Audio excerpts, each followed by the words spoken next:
Hello दोस्तों, जय Shri Ram. Crack यानी एग्ज़ाम हेल्पर पर आपका हार्दिक स्वागत है। तो आज का हमारा कोर्स है उठो जागो और तब तक चलते रहो जब तक आपको आपका लक्ष्य प्राप्त ना हो जाए।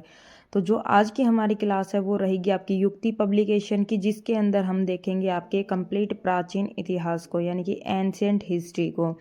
किस एग्ज़ाम के लिए ये महत्वपूर्ण रहने वाली है, तो जितने भी आपके 2024-25 के अंदर exam, one day competitive exam conduct करवाए जाएंगे, उन सभी के लिए ये मोस्ट इम्पोर्टेंट है। इसके अंदर आज हम प्राचीन भारत को देखेंगे। नेक्स्ट हमारी जो वीडियो होगी वो आपकी मध्यकालीन भारत के ऊपर होगी, और जितने भी आपके इसके अंदर पार्ट्स हैं वो सभी आपको कंप्लीट करवा दिए जाएंगे, जितनी भी आपकी क्लासेस आने वाली है उनके अंदर। तो आपकी वीडियो बहुत ही शानदार होने वाली है, मोस्ट इम्पोर्टेंट क्वेश्चंस होने वाले हैं। तो देखते हैं इस वीडियो को। हेलो दोस्तों, जय श्री राम। मैं हूं प्रिया और स्वागत है आप सभी का आपके अपने इस channel crack any exam helper पर। ये क्लास आपकी किस चीज़ की रहने वाली है तो देख लेना। आपकी युक्ति पब्लिकेशन की बुक है सामान्य ज्ञान सार संग्रह की। इसके अंदर आपके वन लाइनर क्वेश्चन है कंप्लीट, आपके जीके जीएस के वन लाइनर क्वेश्चन। रेट इसका कितना है? 175 के अंदर आप इसको परचेज कर सकते हो। बाकी आप कंप्लीट बुक्स को यहाँ से देख सकते हो। इससे पहले आपकी कौन सी बुक करवा चुकी मैं तो लूसेंट की करवा रखी है।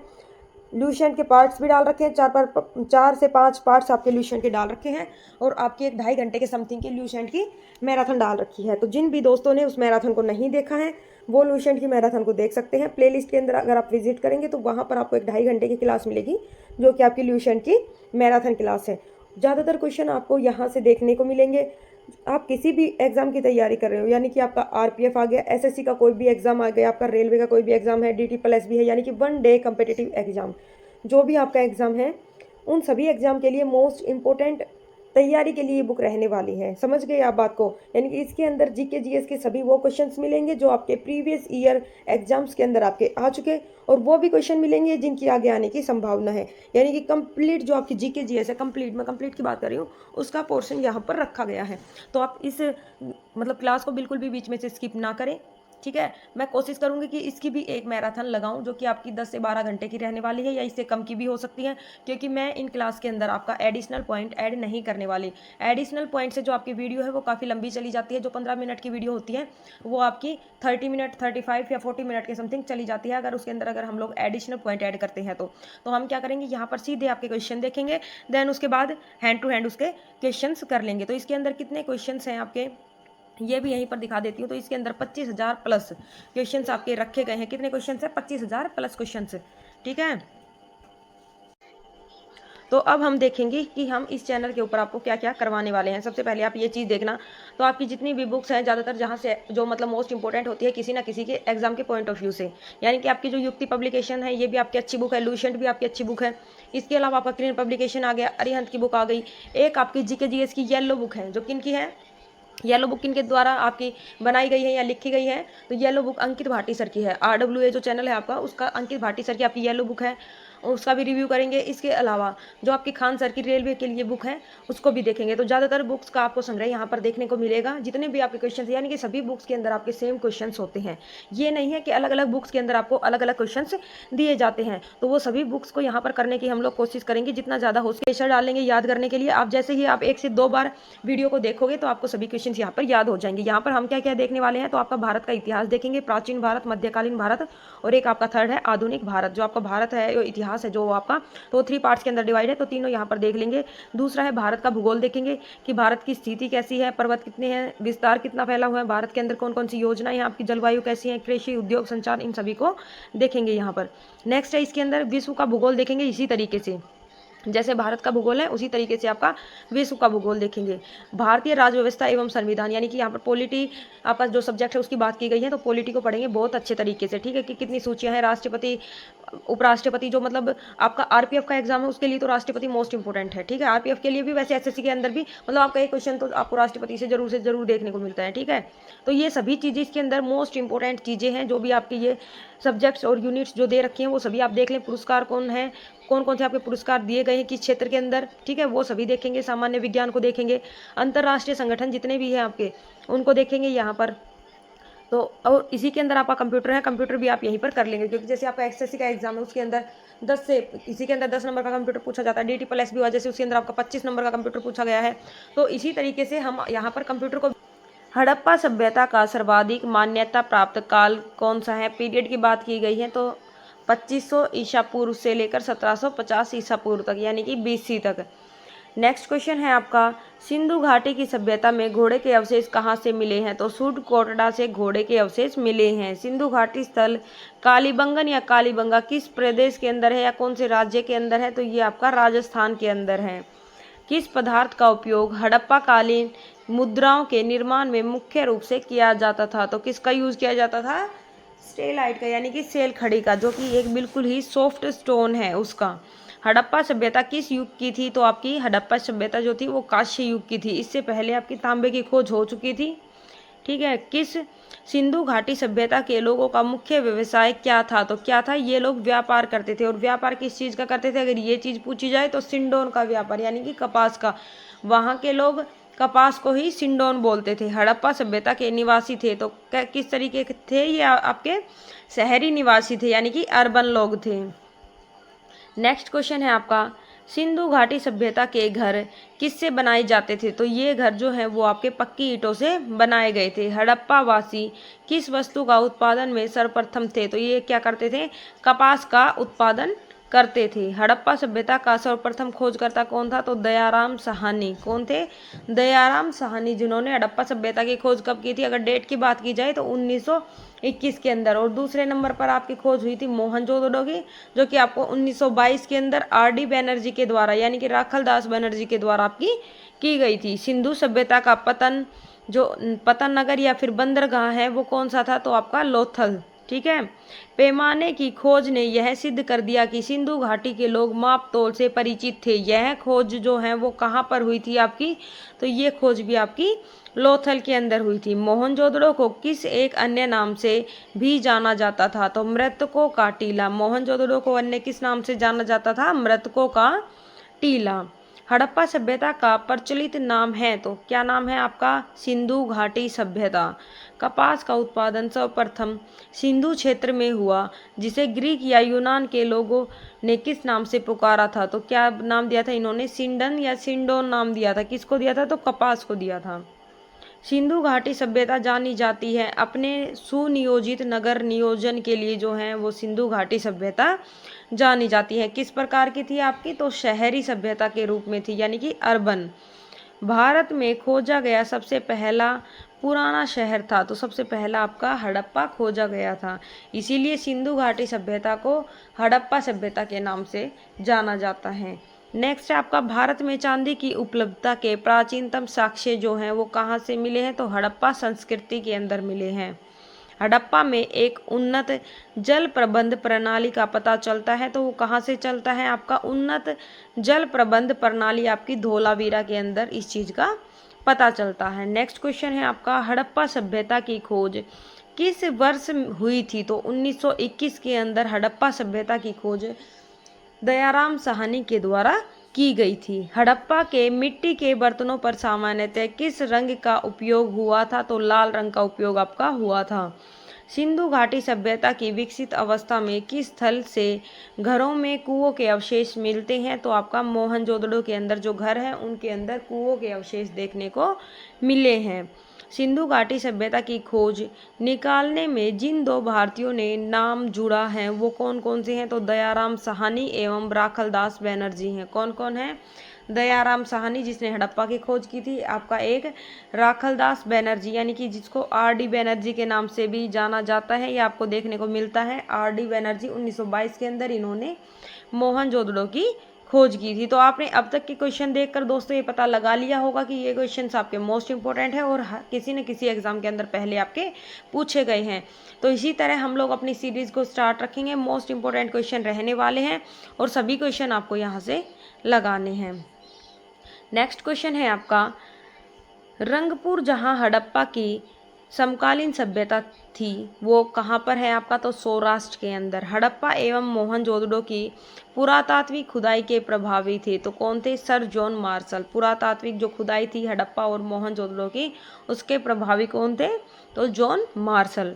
किस पशु की आकृति जो मोहर पर मिलती है जिससे ज्ञात होता है कि सिंधु घाटी एवं मेसोपोटामिया की सभ्यता के मध्य व्यापारिक संबंध थे, तो बैल की किस चीज़ की आकृति मिली है आपकी मोहरों के ऊपर, तो बैल की आकृति मिली है। हड़प्पा के लोगों की सामाजिक पद्धति कैसी थी, तो उचित समतावादी थी। सामान्य पद्धति कैसी थी आपकी, उचित समतावादी।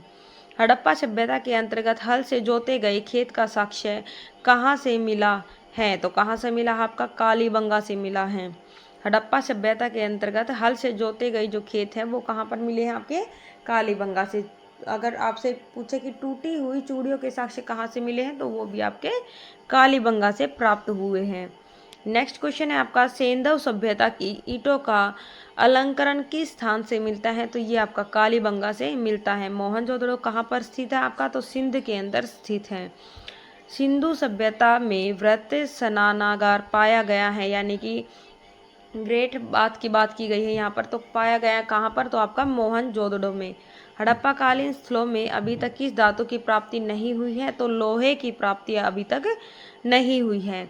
किस पशु के अवशेष सिंधु घाटी सभ्यता से प्राप्त नहीं हुए हैं, तो गाय के अवशेष प्राप्त नहीं हुए हैं। स्वतंत्र जो आपका स्वतंत्रता उत्तर भारत में सबसे अधिक संख्या के अंदर जो हड़प्पा युगीन स्थल की खोज है वो कौन से प्रांत से आपकी हुई है, तो सर्वाधिक जो हड़प्पा युगीन स्थल जो है वो आपके कहाँ से प्राप्त हुए हैं, तो गुजरात से प्राप्त हुए हैं। नेक्स्ट क्वेश्चन है आपका किस हड़प्पा कालीन स्थल ने नृत्य मुद्रा वाली स्त्री की कांस्य मूर्ति प्राप्त हुई है, तो आपकी मोहनजोदड़ो से प्राप्त हुई है। यानी कि नर्तकी की मूर्ति, कांस्य की नर्तकी की मूर्ति आपकी कहाँ से प्राप्त हुई है, तो मोहनजोदड़ो से। हड़प्पा वासी किस धातु से परिचित नहीं थे, तो लोहे से परिचित नहीं थे। किस हड़प्पाकालीन स्थल से युगल समाधान का साक्ष्य मिला है, तो ये आपका लोथल से प्राप्त हुआ है। किस चीज़ का, युगल समाधान। यहाँ पर 3 आपके युगल समाधान मिले थे। नेक्स्ट आपका मानव समाज विलक्षण है क्योंकि वह मुख्यतः आश्रित होता है, तो किस चीज़ पर आश्रित होता है आपका, संस्कृति के ऊपर। सिंधु सभ्यता संबंधित है, तो किस चीज़ से संबंधित है सिंधु सभ्यता, तो ये आपकी आद्य ऐतिहासिक युग से जो है वो आपकी संबंधित है। किससे है, आद्य ऐतिहासिक युग। तो देख लो यहाँ पर ये क्वेश्चंस आपके हर क्वेश्चंस के अंदर नहीं लिख रखा बुक के अंदर कि किस किस एग्ज़ाम के अंदर आए हुए हैं, तो ये आपका यूपीएससी प्री के अंदर और बीपीएससी प्री के अंदर, यानी कि जितने भी ये क्वेश्चंस आपके किसी न किसी एग्ज़ाम के अंदर आपके पहले पूछ। नेक्स्ट क्वेश्चन है आपका सिंधु घाटी के निवासियों की सभ्यता को जानने का मूल स्रोत है, वहाँ पाए गए क्या क्या पाए गए हैं, तो आपके बर्तन, जेवर, हथियार और औजार वहाँ से आपके प्राप्त हुए हैं। कौन कौन सी चीज़ें, फिर से देख लो, बर्तन, जेवर, हथियार और औजार। भारत में चांदी की उपलब्धता के प्राचीनतम साक्ष्य कहाँ से मिले हैं, तो आपके हड़प्पा संस्कृति से मिले हैं। हड़प्पा में मिट्टी के बर्तनों पर सामान्यतः किस रंग का उपयोग हुआ था, तो आपके लाल रंग का उपयोग हुआ था। मूर्ति पूजा का आरंभ कब से माना जाता है, तो पूर्व आर्य से जो है वो मूर्ति पूजा का आरंभ माना जाता है। नेक्स्ट क्वेश्चन है आपका विशाल स्नानागार किस पुरातत्व स्थल के अंदर जो है वो आपका पाया गया था, तो मोहनजोदड़ो से आपका विशाल स्नानागार पाया गया था। कहाँ से, मोहनजोदड़ो से। नेक्स्ट आपका हड़प्पा सभ्यता स्थल लोथल स्थित है, तो लोथल आपका कहाँ पर स्थित था, इसको बंदरगाह गोदीवाड़ा के नाम से भी जाना जाता है, तो ये आपका गुजरात के अंदर आपका स्थित है। कौन सा, लोथल स्थल, ठीक है। नेक्स्ट आपका धोलावीरा किस राज्य के अंदर जो है वो आपका स्थित है, तो धोलावीरा भी आपका गुजरात के अंदर स्थित है। कौन सा हड़प्पीय नगर 3 भागों के अंदर आपका विभक्त था, तो आपका कौन सा था, धोलावीरा। कितने भागों के अंदर विभक्त था आपका, तो 3 भागों के अंदर। यहाँ पर आपकी सिंधु घाटी से जितने भी क्वेश्चन आपके पूछे गए हैं वो सभी खत्म हो चुके हैं। तो स्टार्ट करेंगे आपका जो दूसरा टॉपिक है वैदिक सभ्यता। पूर्व वैदिक या ऋग्वैदिक संस्कृति का काल किसे माना गया है, तो 1500 बीसी से लेकर 1000 बीसी तक आपका जो है वो पूर्व वैदिक संस्कृति का काल माना गया है।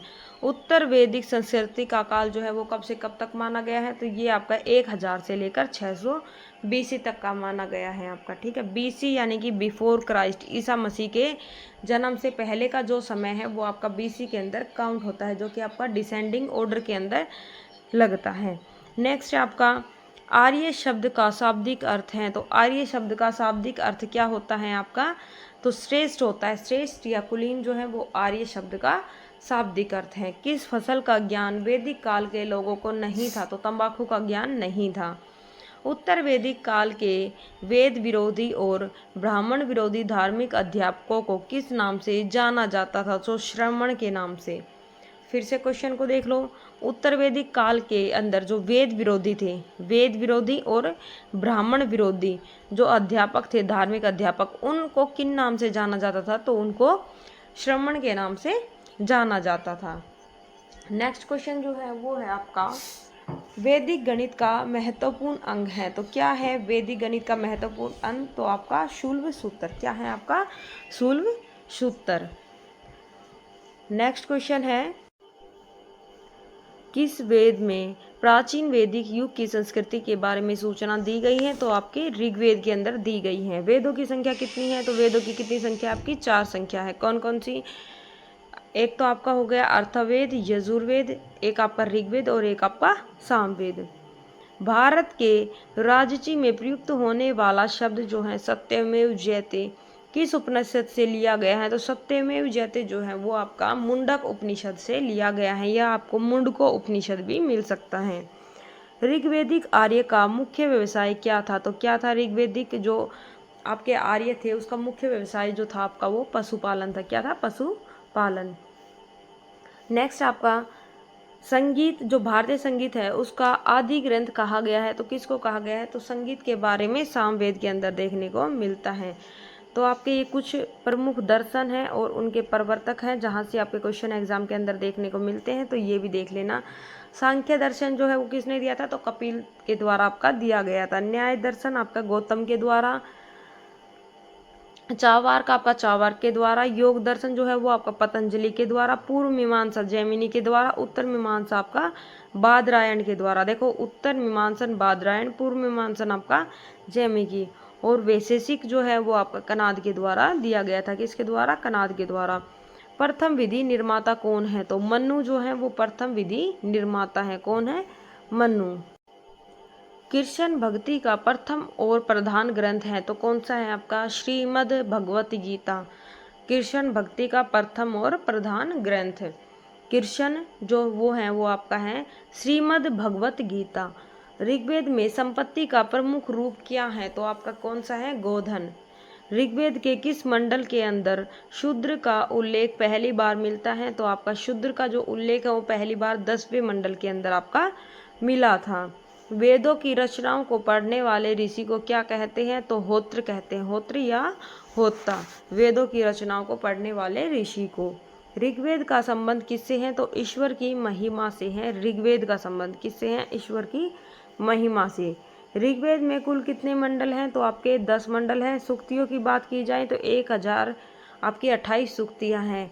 ऋचाएँ पूछे तो 1580 आपकी ऋचाएँ हैं। इंद्र के लिए ऋचाएँ कितनी हैं, तो 250 ऋचाएँ हैं इंद्र के लिए, और अग्नि के लिए आपकी 200 ऋचाएँ हैं। अग्नि के लिए कितनी ऋचाएँ हैं, 200 हैं। फिर से देख लो, कुल मंडल आपके 10 हैं, कुल सूक्ति आपकी 1028 हैं, कुल ऋचाएँ अगर पूछे तो 10,580 हैं। 10,580 में से बात की गई है आपकी कि इंद्र के लिए ऋग्वेद के अंदर कितनी ऋचाएँ हैं आपकी, तो 250 ऋचाएँ हैं, और अग्नि के लिए कितनी ऋचाएँ हैं आपकी, तो 200 ऋचाएँ हैं। नेक्स्ट क्वेश्चन है आपका, सबसे पुराना वेद कौन सा है, तो आपका ऋग्वेद है। सबसे पुराना वेद कौन सा है आपका, ऋग्वेद है। ज्ञान, वेदों की संख्या 4 है। यहाँ पर ये नोट देकर आपको बात दे रखी है, नोट देकर, तो ये चीज़ देख लेना कौन कौन से हैं आपके, ऋग्वेद, सामवेद, यजुर्वेद और आपके अर्थवेद। इनमें सबसे प्राचीन आपका वेद जो है वो आपका ऋग्वेद है। त्रयी नाम है, तो त्रयी में किन किन का नाम आता है, तो 3 वेदों का नाम त्रयी के अंदर आता है आपका। एक तो आपका ऋग्वेद, एक आपका यजुर्वेद और एक आपका सामवेद। अर्थवेद इसके अंदर नहीं आता। इनको वेद त्रयी या त्रयी के नाम से कहा जाता है। कौन सा वेद नहीं आता है एग्जाम के अंदर, ये पूछा जाता है, तो आपका जो अर्थवेद है वो इसके अंदर त्रयी के अंदर आपका नहीं आता। किस वैदिक ग्रंथ में वर्ण शब्द का सर्वप्रथम उल्लेख मिला है, तो वर्ण शब्द सर्वप्रथम आपका ऋग्वेद के अंदर मिला है। कौन से वेद के अंदर, ऋग्वेद के अंदर। भारत में सबसे प्राचीन ग्रंथ कौन सा है, तो वेद जो है वो भारत के अंदर सबसे प्राचीन धर्म ग्रंथ है। अर्थव या अर्थव का जो अर्थ है वो क्या होता है? अर्थवेद के अंदर जो अर्थव है आपका, उसका क्या अर्थ होता है? तो पवित्र या जादू टोना। अर्थव के अंदर क्या है? तो जादू टोने से संबंधित जो शिक्षाएं आपकी होती है वो अर्थवेद के अंदर आपकी दी गई है। पूर्व मीमांसा दर्शन के प्रतिपादक कौन है? तो आपके जैमिनी हैं। सबसे पुराना जो पुराण है वो आपका कौन सा है? तो मत्स्य पुराण है। सबसे पुराना पुराण कौन सा है आपका? तो मत्स्य पुराण है। ब्राह्मण ग्रंथ में सबसे प्राचीन ग्रंथ कौन सा है? तो शतपथ ब्राह्मण। कौन सा है सबसे प्राचीन ग्रंथ आपका? शतपथ ब्राह्मण। वर्ण व्यवस्था से संबंधित पुरुष सूक्त मूल्यतः पाया जाता है, तो कहाँ पर पाया जाता है आपका? तो ऋग्वेद के अंदर। कौन सा? पुरुष सूक्त। गोपथ ब्राह्मण संबंधित है, तो गोपथ जो है आपका, गोपथ ये आपका अर्थवेद के अंदर दिया गया है। गोपथ ब्राह्मण आपका किससे संबंधित है? अर्थवेद से। उपनिषद के मुख्य विषय हैं, तो कौन से हैं आपके? जो दर्शन है वो उपनिषदों के मुख्य विषय हैं। ये नचिकेता का जो उल्लेख है वो कहाँ पर मिला है? तो नचिकेता का उल्लेख आपका कंठोपनिषद के अंदर मिला है। मोस्ट इंपोर्टेंट है, स्टार लगा लेना। देखो सभी मोस्ट इंपोर्टेंट है आपके, लेकिन जो चीज़ें कुछ आपकी नहीं देखने को मिलती हर एक जगह के ऊपर, लेकिन यानी कि बुक्स के अंदर आपको देखने को मिलेगी, लेकिन काफ़ी बार नोट्स के अंदर नहीं मिलती। तो जो नचिकेता का जो उल्लेख है वो आपका कंठोपनिषद के अंदर है। पुराणों की संख्या कितनी है आपकी? तो 18 पुराण है। पुराणों की कितनी संख्या? 18 है। वैदिक धर्म का मुख्य लक्षण किसकी उपासना से था? तो आपका प्रकृति की उपासना से था। किस देवता के लिए ऋग्वेद में पुरंदर शब्द का प्रयोग हुआ? तो इंद्र देवता को ऋग्वेद के अंदर पुरंदर नाम से जाना गया है। शूल सूत्र किस विषय से संबंधित पुस्तक है आपकी? तो ये ज्यामिति से संबंधित है। किससे संबंधित है? ज्यामिति से संबंधित है। अस्तोमा सदगम्य कहाँ लिखा गया है? तो ये आपका ऋग्वेद के अंदर लिखा गया है, अस्तोमा सदगम्य। आर्य भारत में बाहर से आए, ये सबसे पहले कहाँ बसे थे? तो आपके पंजाब के अंदर बसे थे। सबसे पहले कहाँ बसे थे आर्य जो थे? पंजाब के अंदर। ऋग्वेद का कौन सा मंडल पूर्णतः सोम को समर्पित है? तो आपका 9वां मंडल किसको समर्पित है? सोम को समर्पित है। नेक्स्ट है आपका प्रसिद्ध 10 राजाओं का युद्ध, यानी कि 10 राज युद्ध, ये भी एग्जाम के अंदर काफी बार पूछा गया है, मोस्ट इंपोर्टेंट है। किस नदी के तट पर आपका लड़ा गया था? तो पुरुषनी नदी के तट पर। कौन सी नदी के तट पर? पुरुषनी नदी के तट पर। धर्मशास्त्र में भू राजस्व की दर क्या है? तो आपकी ये है आपकी 1/6, यानी कि 1/6। धर्मशास्त्र के अंदर जो आपका भू राजस्व है वो कितना है आपका? 1/6। 800 ईसा पूर्व यानी कि बीसी से लेकर 600 बीसी का जो काल है वो किस युग से जुड़ा हुआ है आपका? तो ब्राह्मण युग से आपका जुड़ा हुआ है। कौन सा? 800 बीसी से लेकर 600 बीसी तक का। आरंभिक वैदिक साहित्य में सर्वाधिक वर्णित नदी है, तो सबसे ज़्यादा बार किस नदी का जो वर्णन है वो हुआ है आरंभिक वैदिक साहित्य के अंदर? तो आपका सिंधु नदी का। कौन सी नदी का? सिंधु नदी का। नेक्स्ट है आपका उपनिषद काल के राजा अशुपति कहाँ के शासक थे? तो आपके ये केकई के शासक थे। कहाँ के थे? केकई।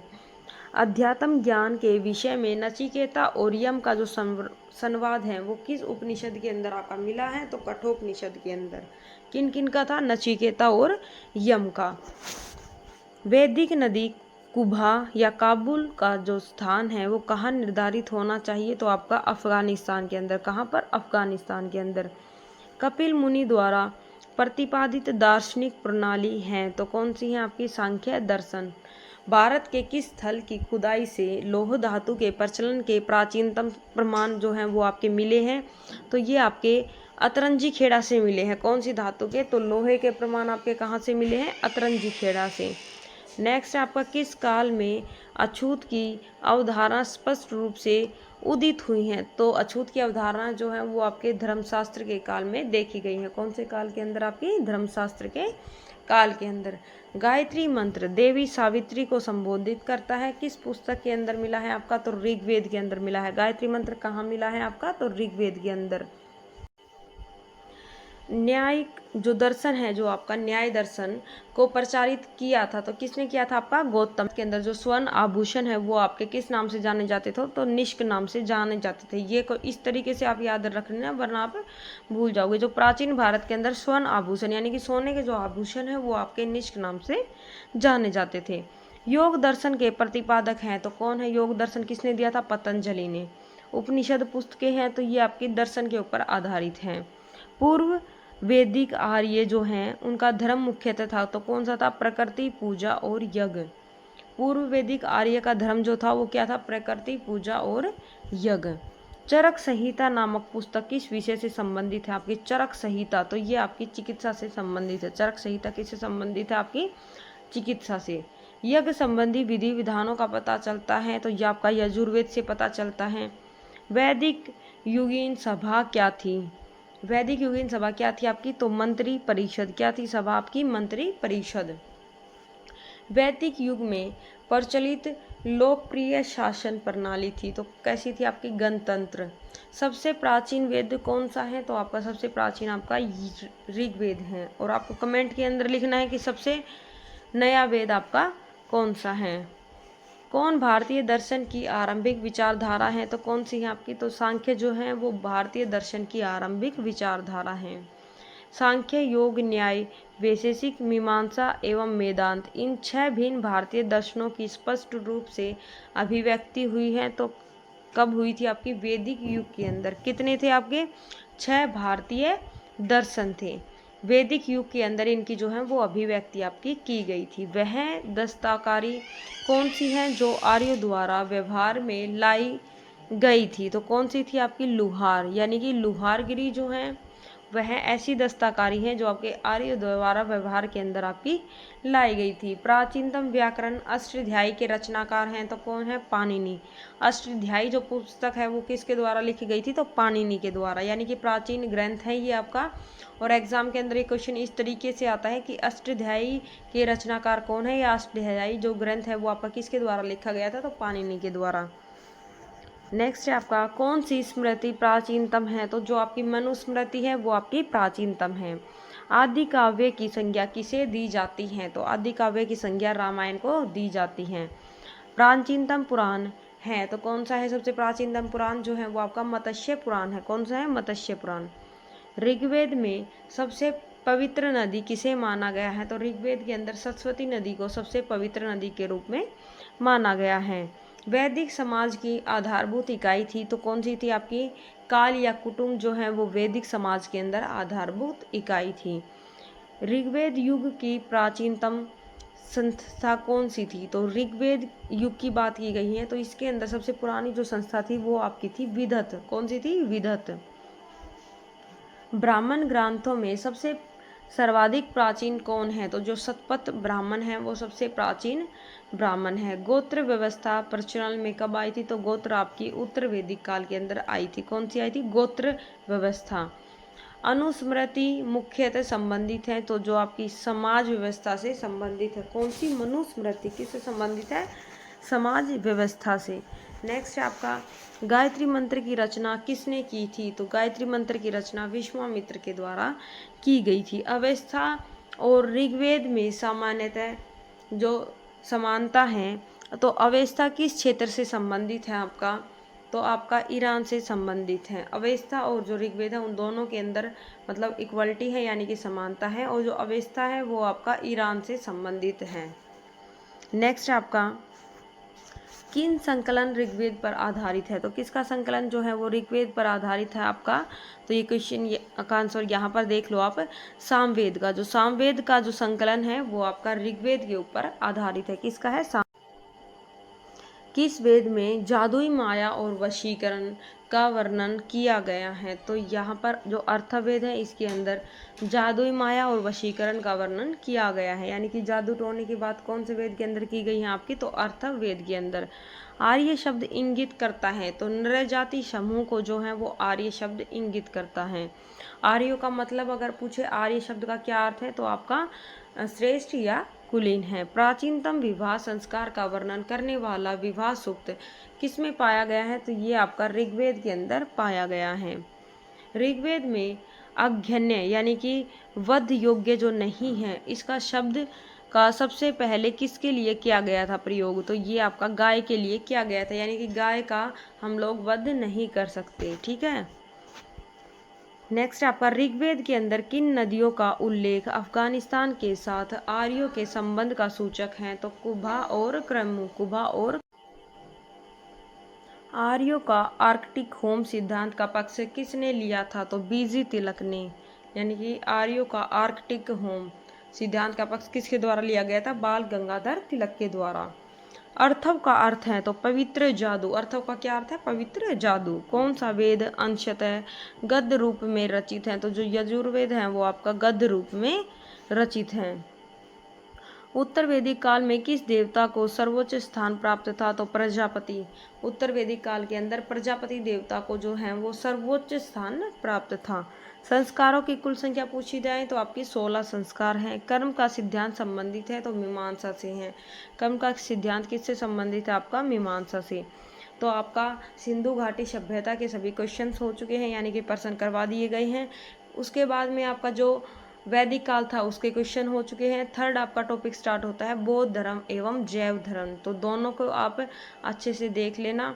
जो नेक्स्ट क्लास है उसके अंदर आपका अगला टॉपिक करवाया जाएगा। जो 3 टॉपिक है वो आपकी इसी क्लास के अंदर करवाए जाएंगे। आप मुझे कमेंट के अंदर जरूर बताना कि इसकी मैराथन लगानी है या नहीं लगानी। बौद्ध धर्म व जैन धर्म। गौतम बुद्ध का जन्म कब हुआ? तो आपका 563 ईसा पूर्व के अंदर लुम्बिनी के अंदर जो है वो गौतम बुद्ध का जन्म हुआ था। वह आध्यात्मिक बौद्ध साहित्य जो बुद्ध के विभिन्न जन्मों के कथाओं के विषय में है तो क्या है वे? तो जातक कहलाते हैं। त्रिपिटक धर्म ग्रंथ है तो बौद्ध का है। त्रिपिटक धर्म ग्रंथ जो है वो किसका है? तो बौद्ध का है। बुद्ध ने किस स्थान पर महापरिनिर्वाण यानी कि मृत्यु को प्राप्त किया था? उनकी जो मृत्यु है उसको क्या नाम दिया गया है? तो आपका महापरिनिर्वाण। ठीक है, तो वो कहाँ पर हुई थी आपकी? तो कुशीनगर के अंदर हुई थी। भारत में सबसे प्राचीन विहार है तो जो नालंदा है वो भारत के अंदर सबसे प्राचीन विहार है।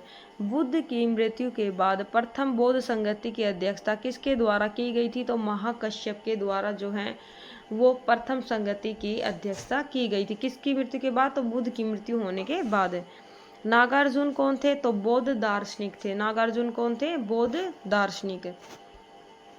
किस नगर में प्रथम बौद्ध संगति या सभा आयोजित की गई थी? तो आपकी सबसे पहले राजगृह के अंदर जो है वो आपकी पहली बौद्ध संगति आयोजित की गई थी। अष्टांगनी मार्ग की संकल्पना जो है अंग है तो किसका अंग है? धर्म चक्र परिवर्तन सूत्र के विषय वस्तु का। किसका अंग है? अष्टाध्यायी मार्ग धर्म चक्र परिवर्तन सूत्र के विषय वस्तु का। मिलिंद पन्हो राजा मिलिंद और किस बौद्ध भिक्षु के मध्य संवाद के रूप में है? तो ये आपका राजा मिलिंद और नागसेन के बीच जो आपका संवाद हुआ था उसके ऊपर आपकी मिलिंद पन्हो जो ग्रंथ है या जो आपकी बुक है वो लिखी गई थी। नेक्स्ट आपका महायान बौद्ध धर्म में बोधिसत्व अवलोकितेश्वर जो हैं वो किस अन्य नाम से जान जाते थे? यानी किस अन्य नाम से उनको जानते थे? तो आपका पद्य पाणिनि नाम से। किस नाम से? पद्य पाणिनि नाम से। बौद्ध धर्म तथा जैन धर्म दोनों ही विश्वास करते हैं कि जो कर्म तथा पूर्ण जन्म के सिद्धांत जो हैं वो सही हैं। क्या क्या विश्वास करते हैं? बौद्ध और जैन किन चीज़ों पर विश्वास करते हैं? तो कर्म तथा जो पूर्ण जन्म है उनके सिद्धांत बिल्कुल सही हैं। कनिष्क के शासनकाल में चतुर्थ बौद्ध संगति किस नगर में आयोजित की गई थी? तो चौथी बौद्ध संगति किसके शासनकाल में हुई थी? सबसे पहला क्वेश्चन ये है आपका, तो कनिष्क के शासनकाल में। ठीक है, और ये कहाँ पर हुई थी? तो आपका कुंडलवन कश्मीर के अंदर। कहाँ पर हुई थी आपकी? कुंडलवन कश्मीर के अंदर। तृतीय बौद्ध संगति कहाँ पर आयोजित हुई थी? तो आपका पाटलिपुत्र के अंदर। कहाँ पर हुई थी? पाटलिपुत्र के अंदर। बुद्ध के जीवन से जुड़े हुए कुछ आपके प्रतीक हैं वो देख लेना, जहाँ से क्वेश्चन आपके बार बार देखने को मिलते हैं। जो हाथी है वो बुद्ध के गर्भ में आने का प्रतीक है। क्वेश्चन ऐसे आता है कि बुद्ध के गर्भ में आने का जो प्रतीक है वो कौन सा है? तो हाथी है। ठीक है, जन्म का प्रतीक आपका कमल है। जन्म का प्रतीक क्या है? कमल। यौवन का प्रतीक क्या है? तो आपका सांड है। गृह त्याग का प्रतीक अगर पूछे तो घोड़ा। गृह त्याग यानी कि घोड़ा। ज्ञान का प्रतीक पीपल है। ज्ञान का प्रतीक क्या है? पीपल है। समृद्धि का प्रतीक आपका शेर है। समृद्धि का प्रतीक क्या है? शेर। निर्वाण का प्रतीक आपका है पद्म चिन्ह। निर्वाण का प्रतीक क्या है आपका? पद्म चिन्ह। और मृत्यु का प्रतीक पूछे तो आपसे स्तूप। मृत्यु का प्रतीक कौन सा है आपका? तो स्तूप है। गौतम बुद्ध का गुरु कौन था? तो जो अलार कलाम है वो गौतम बुद्ध का गुरु था। कौन था? अलार कलाम। नाम याद रखना, क्वेश्चन के अंदर आता है, काफी बार देखने को मिल चुका। बुद्ध के वैराग्य भावना किन 4 दृश्यों के कारण आपकी बलवती हुई थी? तो उन्होंने एक बूढ़ा व्यक्ति देखा था, एक रोगी देखा था, एक व्यक्ति की लाश देखी थी और एक सन्यासी को देखा था। बुद्ध ने सर्वाधिक जो उपदेश है वो कहाँ पर दिए थे? तो आपके सर्वाधिक उपदेश जो है वो श्रावस्ती के अंदर दिए थे। बौद्ध शिक्षा का केंद्र था तो विक्रमशिला। कौन सा था? बौद्ध शिक्षा का केंद्र आपका विक्रमशिला। भारत में सबसे बड़ा बौद्ध स्तूप कहाँ पर स्थित है आपका? तो सांची के अंदर स्थित है। भारत के अंदर जो सबसे बड़ा बौद्ध स्तूप है वो आपका सांची के अंदर स्थित है। नेक्स्ट आपका किस शासक ने बौद्धों के लिए विख्यात विक्रमशिला विश्वविद्यालय की स्थापना की थी? तो धर्मपाल ने बौद्धों के लिए विख्यात विक्रमशिला विश्वविद्यालय की स्थापना की थी। किसके द्वारा तृतीय बौद्ध संगति का संरक्षण प्रदान किया गया था? तो अशोक के द्वारा। बौद्ध ग्रंथ पिटकों की रचना किस भाषा में की गई थी? तो पाली भाषा के अंदर बौद्ध ग्रंथ पिटकों की रचना की गई थी। कश्मीर में कनिष्क के शासनकाल में जो बौद्ध संगति आयोजित हुई थी उसकी अध्यक्षता किसने की थी? तो वसुमित्र ने। किसने की थी? कश्मीर के अंदर जो आपकी बौद्ध संगति हुई थी उसकी जो अध्यक्षता है वो वसुमित्र के द्वारा की गई थी। मठ, मंदिर और स्तूप किस धर्म से संबंधित है आपके? तो बौद्ध धर्म से संबंधित है। कौन कौन सी? मठ, मंदिर और स्तूप। बौद्ध धर्म एवं जैन धर्म दोनों के उपदेश किसके शासनकाल में दिए गए थे? तो आपके बिंबिसार के शासनकाल में दिए गए थे। गौतम बुद्ध ने अपना प्रथम उपदेश कहाँ दिया था? तो गौतम बुद्ध ने अपना प्रथम उपदेश सारनाथ के अंदर दिया था। बौद्ध धर्म ग्रंथ करने वाली पहली महिला कौन थी? तो महाप्रजापति गौतमी। गौतमी कौन थी? जिन्होंने बुद्ध का पालन पोषण किया था। बोध गया स्थित है तो बोध गया आपका बिहार के अंदर स्थित है। बोध गया कहाँ पर स्थित है? बिहार के अंदर। जातक किसका ग्रंथ है? तो जातक जो है वो बौद्धों का ग्रंथ है। सिद्धार्थ या बुद्ध को ज्ञान की प्राप्ति कहाँ हुई थी? तो बोध गया के अंदर ज्ञान की प्राप्ति हुई थी। सारनाथ में बुद्ध का पहला जो प्रथम प्रवचन कहलाता है वो क्या कहलाता है? जो बुद्ध है उन्होंने अपना पहला उपदेश कहाँ पर दिया था? तो सारनाथ के अंदर दिया था। और वो क्या कहलाता है? तो धर्म चक्र प्रवर्तन। क्या कहलाता है? धर्म चक्र प्रवर्तन।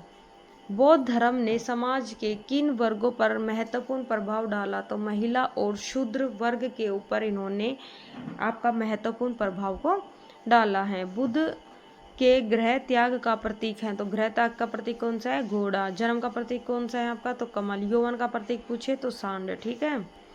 गौतम बुद्ध द्वारा भिक्षुणी संघ की स्थापना कहाँ की गई थी? गौतम बुद्ध के द्वारा भिक्षुणी संघ की स्थापना जो है वो आपका कपिल वस्तु के अंदर की गई थी। कहाँ पर? कपिल वस्तु के अंदर।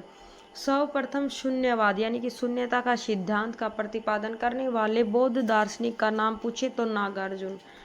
किस शासन के शासनकाल में नेपाल में बौद्ध धर्म का गमन हुआ था? तो अशोक के शासनकाल में। किसके में? अशोक के शासनकाल में। सांची क्यों विख्यात है? तो सबसे बड़ा बौद्ध स्तूप है सांची। सांची क्यों विख्यात है? तो सबसे बड़ा बौद्ध स्तूप है। किस भाषा का ज्यादा प्रयोग बौद्धवाद के प्रचार में किया गया है? तो आपका पाली भाषा का जो है वो प्रयोग बौद्धवाद के अंदर आपका किया गया है। महावीर स्वामी का जन्म कहाँ हुआ था? तो कुंडग्राम के अंदर हुआ था। एक नोट करके बात दे रखी वो देख लेना। किसे एशिया की रोशनी कहा जाता है? या आपको ये भी दे सकता है हिंदी के अंदर लिखकर द लाइट ऑफ एशिया किसे कहा जाता है? द लाइट ऑफ एशिया किसे कहा जाता है? तो गौतम बुद्ध को कहा जाता है। नेक्स्ट आपका गौतम बुद्ध के जीवन की किस घटना को महाभिनिष्क्रमण के रूप में जाना जाता है? तो उनके गृह त्याग को महाभिनिष्क्रमण के रूप में जाना जाता है। गौतम बुद्ध की माँ किस वंश से संबंधित थी आपकी? तो कोलिय वंश से संबंधित थी। गौतम बुद्ध की माँ किस वंश से संबंधित थी? तो कोलिय वंश से। अगला क्वेश्चन है आपका किस राजा के एक अभिलेख से सूचना मिलती है कि शाक्य मुनि बौद्ध का जन्म लुम्बिनी के अंदर हुआ था? तो अशोक के अभिलेख से सूचना मिलती है कि जो महात्मा बुद्ध है उनका जन्म 563 ईसा पूर्व लुम्बिनी के अंदर आपका हुआ था। किस किस क्वेश्चन एग्जाम के अंदर ये क्वेश्चन पूछा गया है? काफ़ी सारे एग्जाम के अंदर पूछा गया है ये क्वेश्चन। ये सभी मोस्ट इंपॉर्टेंट है लेकिन यहाँ पर 2-3 एग्जाम के नाम है। हर क्वेश्चन के पीछे मैं बता रही हूँ आपको बार बार कि एग्जाम के नाम नहीं देकर रखा है। यूपीएससी मेंस के अंदर 2011, यूपीएससी मेंस आपका 2007 और यूपीएससी मेंस 2004 के अंदर ये क्वेश्चन आपके आए हुए हैं। नेक्स्ट आपका महात्मा बुद्ध ने अपना पहला धर्म चक्र परिवर्तन किस स्थान पर दिया था? तो सारनाथ के अंदर इन्होंने अपना पहला उपदेश दिया था। महात्मा बुद्ध ने सर्वाधिक उपदेश दिए थे तो कहाँ पर दिए थे? सर्वाधिक श्रावस्ती के अंदर। महावीर का जन्म किस क्षत्रिय गोत्र में हुआ था? तो आपका जांत्रिक गोत्र के अंदर आपका हुआ था। महावीर की माता कौन थी? तो त्रिशला थी। महावीर का मूल नाम पूछे तो वर्धमान। महावीर का मूल नाम क्या था? वर्धमान। महावीर की मृत्यु कहाँ पर हुई थी? तो पावापुरी के अंदर जो है वो महावीर की मृत्यु हुई थी।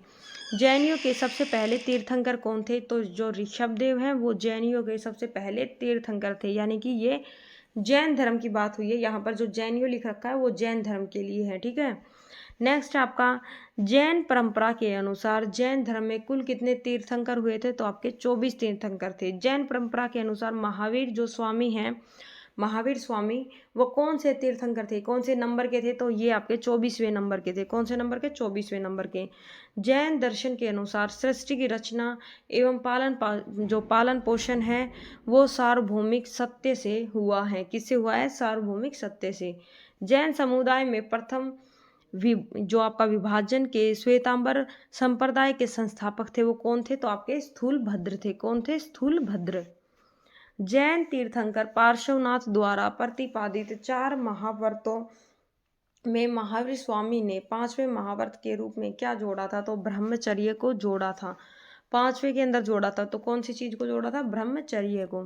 भगवान महावीर का प्रथम शिष्य कौन था? तो जो जमाली है, जमाली उनका दामाद भी था, ठीक है। तो जो जमाली है वो उनका प्रथम शिष्य था। त्रिरत्न सिद्धांत, सम्यक धारण, सम्यक धारणा जो है आपका, सम्यक चरित्र है, सम्यक ज्ञान है, ये हैं जो आपके हैं त्रिरत्न किस धर्म से संबंधित है? त्रिपिटक कौन से धर्म से है? त्रिरत्न जो है वो आपके धर्म ग्रंथ जो जैन धर्म है उनसे संबंधित है। तो त्रिपिटक मैंने आपको करवा दिए। कौन से धर्म से संबंधित है कमेंट बॉक्स के अंदर आपको कमेंट करना है। नेक्स्ट आपका दिलवाड़ा के जो जैन मंदिर है उनका निर्माण किसके द्वारा करवाया गया था? तो चालुक्यों या सोलंकियों के द्वारा जैन धर्म का निर्माण करवाया गया था। कहाँ पर? दिलवाड़ा के जैन मंदिरों का। नेक्स्ट आपका श्यायवाद, श्यादवाद जो है सिद्धांत है वो किसका है? तो जैन धर्म का है। श्यादवाद विधांत जो सिद्धांत है वो आपका कौन सबसे पूर्वकालीन जैन ग्रंथ कहलाता है? तो कौन कहलाता है? 14 पूर्व। कौन सा कहलाता है? 14 पूर्व। जैन साहित्य को कहा जाता है तो जैन साहित्य को आगम कहा जाता है। जैन ग्रंथ कल्पसूत्र के रचयिता हैं तो कौन है? भद्रबाहु। कौन है? भद्रबाहु। अनेकांतवाद किसका क्रोड या केंद्रीय सिद्धांत एवं दर्शन है? तो ये आपका जैन मत है। क्या है? जैन मत। महान धार्मिक घटना महामस्तक अभिषेक किसके संबंधित हैं और किसके लिए जानी जाती हैं? तो ये बाहुबली के लिए। किसके लिए जानी जाती हैं? आपकी बाहुबली के लिए। प्रथम जैन महासभा का आयोजन कहाँ हुआ था? तो पाटलिपुत्र के अंदर हुआ था। द्वितीय जैन सभा का आयोजन कहाँ पर हुआ था? तो ये आपका वल्लभी के अंदर हुआ था। जैन साहित्य का संकलन किस भाषा एवं लिपि के अंदर हुआ है? तो ये आपका प्राकृत भाषा और अर्ध मागधी के अंदर हुआ है। किसके अंदर? प्राकृत और मागधी। नेक्स्ट आपका कौन बुद्ध के जीवन काल में ही संघ प्रमुख होना चाहता था? तो कौन होना चाहता था? जो देवदत्त है वो बुद्ध के जीवन काल में ही यानी कि मृत्यु से पहले ही संघ प्रमुख होना चाहता था। हेरियोडोरस का बेसनगर अभिलेख संदर्भिक जो है वो केवल वासुदेव से है। किससे संबंधित है आपका? केवल वासुदेव से। नेक्स्ट है आपका आजीवक संप्रदाय के संस्थापक कौन थे? तो आपका मखली गोसाल आजीवक संप्रदाय के संस्थापक थे। भागवत संप्रदाय के विकास में किसका योगदान अत्यधिक था? तो आपका हिंद यूनानी का। किसका योगदान था अत्यधिक? हिंद यूनानी का। नेक्स्ट आपका वासुदेव कृष्ण की पूजा सर्वप्रथम किसने प्रारंभ की थी? तो आपका सातवतों ने। किसने प्रारंभ की थी? सातवतों ने। प्राचीनतम विश्वविद्यालय कौन सा था? तो नालंदा विश्वविद्यालय जो है वो आपका पाली ग्रंथों में गांव के मुखिया को क्या कहा जाता था? तो भोजक या ग्राम भोजक कहा जाता था। किनके अंदर? पाली ग्रंथों के अंदर, ठीक है। उज्जैन का प्राचीन नाम था तो अवंतिका। अवंतिका जो है वो उज्जैन का प्राचीन नाम था। नंद वंश के संस्थापक कौन थे? तो महापदम नंद। महापदम नंद जो है वो नंद वंश के संस्थापक थे। नेक्स्ट क्वेश्चन है आपका, प्राचीन भारत में पहला विदेशी आक्रमण किसके द्वारा किया गया था? तो प्राचीन भारत के अंदर पहला विदेशी आक्रमण ईरानियों के द्वारा किया गया था। सिकंदर ने भारत पर कब आक्रमण किया? तो 326 बीसी के अंदर सिकंदर ने जो है वो भारत पर आक्रमण किया। बेटा ये सभी सॉरी दोस्तों, ये सभी क्वेश्चन जो हैं आपके लिए मोस्ट इंपोर्टेंट रहने वाले हैं। हर एक क्वेश्चन को देखना, ठीक है। यहाँ पर हर्यक वंश के किस शासक को कुनिक कहा जाता था? जो अजात शत्रु है उसको कुनिक कहा जाता था और पितृहंता के नाम से भी जाना जाता था, क्योंकि इन्होंने, माना जाता है कि इन्होंने अपने पिता की जो है वो मौत कर दी थी, यानी कि मृत्यु दे दी थी या उनको मार डाला था, ठीक है। किस शासक ने गंगा एवं सोन नदियों के संगम पर पाटलिपुत्र नामक नगर की स्थापना की थी? तो किसने की थी? उदयन के द्वारा स्थापना की गई थी। 323 बीसी के अंदर सिकंदर महान की मृत्यु हो गई थी। कहाँ पर हुई थी? तो बेबीलोन के अंदर हुई थी 323 ईसी के अंदर। 323 बीसी के अंदर सिकंदर महान, यानी कि इनको क्या कहा जाता है? अलेक्जेंडर द ग्रेट एवं पोरस की सेना ने किस नदी के आमने सामने वाले तट पर पड़ाव डाला हुआ था? तो कहाँ पर डाला था? तो झेलम के तट पर। कौन सी नदी के तट पर? झेलम नदी के तट पर। नेक्स्ट क्वेश्चन है आपका, किस प्रकार का मृद भांड भारत में द्वितीय नगरीकरण या शहरीकरण के प्रारंभ का प्रतीक माना गया है? तो उत्तरी काले पोलिशकृत बर्तन। कौन से हैं? उत्तरी काले पोलिशकृत बर्तन। मगध की प्रथम राजधानी कौन सी थी? तो ग्रीवर्ज भी दिख सकते हैं या आपको राजगृह भी मिल सकता है। अधिकतर आपको राजगृह ही देखने को मिलेगा। मगध की प्रथम राजधानी कौन सी थी आपकी? तो राजगृह थी। कौन सी थी? राज। किस शासक द्वारा सर्वप्रथम पाटलिपुत्र का राजधानी के रूप में चयन किया गया था? तो उदयन के द्वारा। किसके द्वारा किया गया था? सबसे पहले पाटलिपुत्र को राजधानी बनाया था, तो किसने बनाया था? उदयन ने बनाया था। 16 महाजनपदों की सूची उपलब्ध है, तो कौन से निकाय के अंदर है? आपकी अंगुत्तर निकाय के अंदर। जो आपके 16 महाजनपद हैं उनकी जो सूची है वो अंगुत्तर निकाय के अंदर है। मगध का कौन सा राजा सिकंदर महान का समकालीन था? तो जो घनानंद है वो सिकंदर का समकालीन था। प्रथम मगध साम्राज्य का उत्कर्ष किस सदी में हुआ था? तो आपकी छठी सदी के अंदर। कहाँ पर हुआ था? छठी सदी ईसा पूर्व के अंदर जो है वो मगध साम्राज्य का उत्कर्ष हुआ था। सिकंदर के आक्रमण के समय उत्तर भारत पर किस राजवंश का शासन था? तो नंद वंश का शासन था। जब जिस टाइम पर, यानी कि यहाँ पर 326 बीसी की बात हुई है, तो इस टाइम पर किस राजवंश का शासन था? तो आपका नंद वंश का था। महापद्म नंद ने नंद वंश की स्थापना की थी। नेक्स्ट क्वेश्चन है आपका, ईसा पूर्व छठी सदी में प्रारंभ में भारत का सर्वाधिक शक्तिशाली नगर कौन सा था? तो कौन सा था आपका? तो मगध राज्य जो है वो सबसे आपका शक्तिशाली नगर राज्य था। कौन सी सदी की बात की गई है यहाँ पर? तो छठी सदी की। नंद वंश का अंतिम सम्राट कौन था? तो नंद वंश का अंतिम सम्राट था आपका घनानंद। कौन था? घनानंद। भारत में सिक्कों का प्रचलन कब हुआ था? तो 600 बीसी के अंदर भारत के अंदर सिक्कों का प्रचलन स्टार्ट हुआ था आपका। अभिलेखीय साक्ष्य से प्रकट होता है कि नंद राजा के आदेश से एक नहर खोदी गई थी। कहाँ पर? कलिंग के अंदर।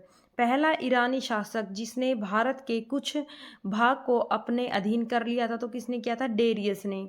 मगध के किस प्रारंभिक शासन ने राज्यारोपण के लिए अपने पिता की हत्या की एवं इसी कारणवश उन्हें पुत्र द्वारा मारा गया था? तो जो अजातशत्रु है उन्होंने किसकी हत्या की थी? बिंबिसार की हत्या कर दी थी अपने पिता की, ठीक है। और अजातशत्रु की हत्या किसने की थी? उन्हीं के पुत्र उदयन के द्वारा हत्या की गई थी, ठीक है। नेक्स्ट आपका, किस शासक ने अवंती को जीतकर मगध का हिस्सा बना दिया था? तो शिशुनाग ने अवंती को जीतकर मगध का हिस्सा बना दिया था। कौन सा बौद्ध ग्रंथ 16 महाजनपदों का उल्लेख करता है? तो अंगुत्तर निकाय जो है वो 16 महाजनपदों का उल्लेख करता है। विश्व का पहला गणतंत्र वैशाली किसके द्वारा स्थापित किया गया था? तो लिच्छवी के द्वारा। किसके द्वारा? लिच्छवियों के द्वारा भारत का पहला गणतंत्र वैशाली आपका स्थापित किया गया था। प्राचीन श्रावस्ती का नगर विन्यास किस आकृति का था? तो अर्धचंद्राकार। कौन सी आकृति थी? अर्धचंद्राकार। मगध के सबसे प्राचीन वंश के संस्थापक कौन थे? तो बृहदर्थ। कौन थे?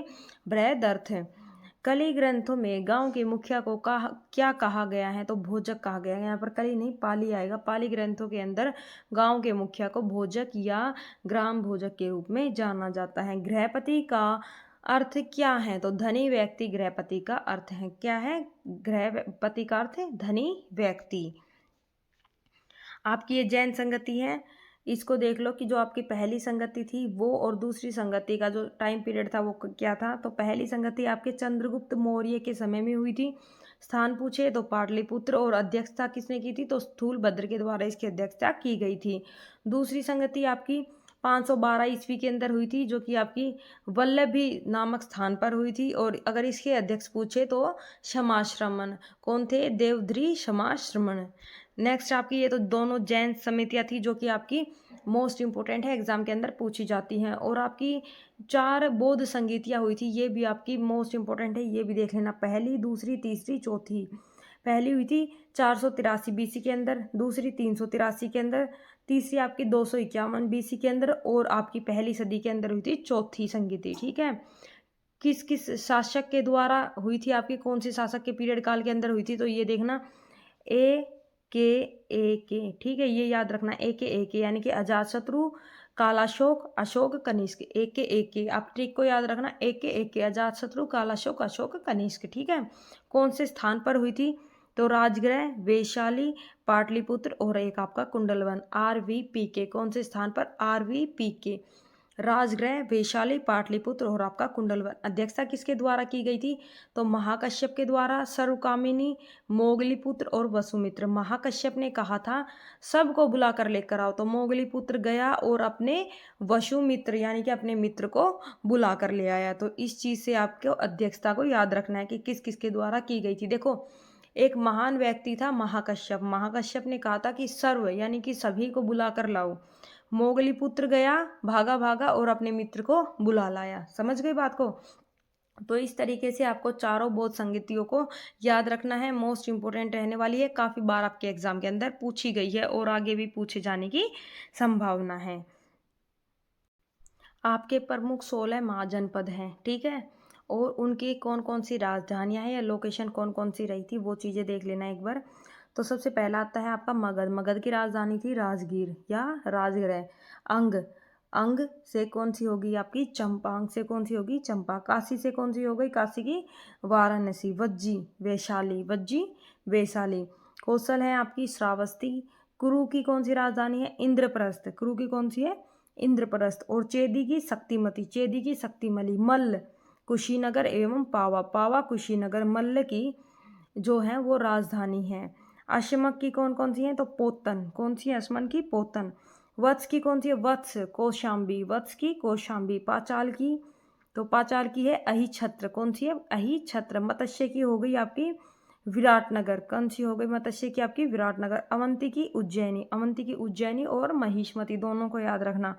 गांधार की कौन सी आपकी तक्षशिला, गांधार की कौन सी है तक्षशिला। सूरसेन आपका मथुरा, और कंबोज आपका जो है वो राजपुर है। आपका एग्जाम के अंदर एक क्वेश्चन आता है कि जो महाजनपद थे, तो कौन कौन से 2 महाजनपद थे जो आपकी भारत के सीमा से बाहर थे, तो कौन कौन से थे, आपका गांधार और कंबोज। दोनों को याद रखना, एग्जाम के अंदर पूछा जाता है। राजधानी आपकी मोस्ट इंपोर्टेंट है, 16 की 16।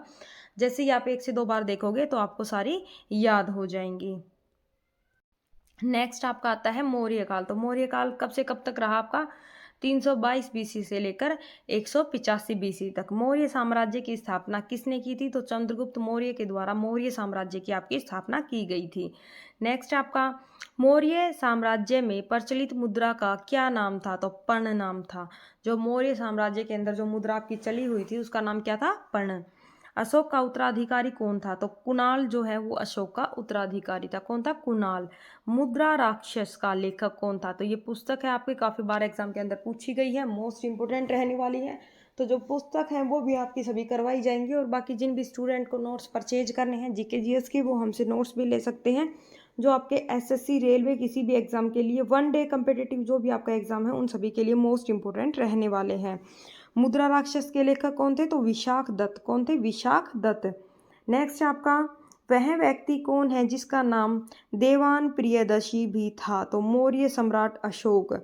अशोक का नाम क्या था, प्रियदर्शी भी था। कौटिल्य या चाणक्य किसका प्रधानमंत्री था, तो चंद्रगुप्त मौर्य का प्रधानमंत्री था। कौन, कौटिल्य या चाणक्य।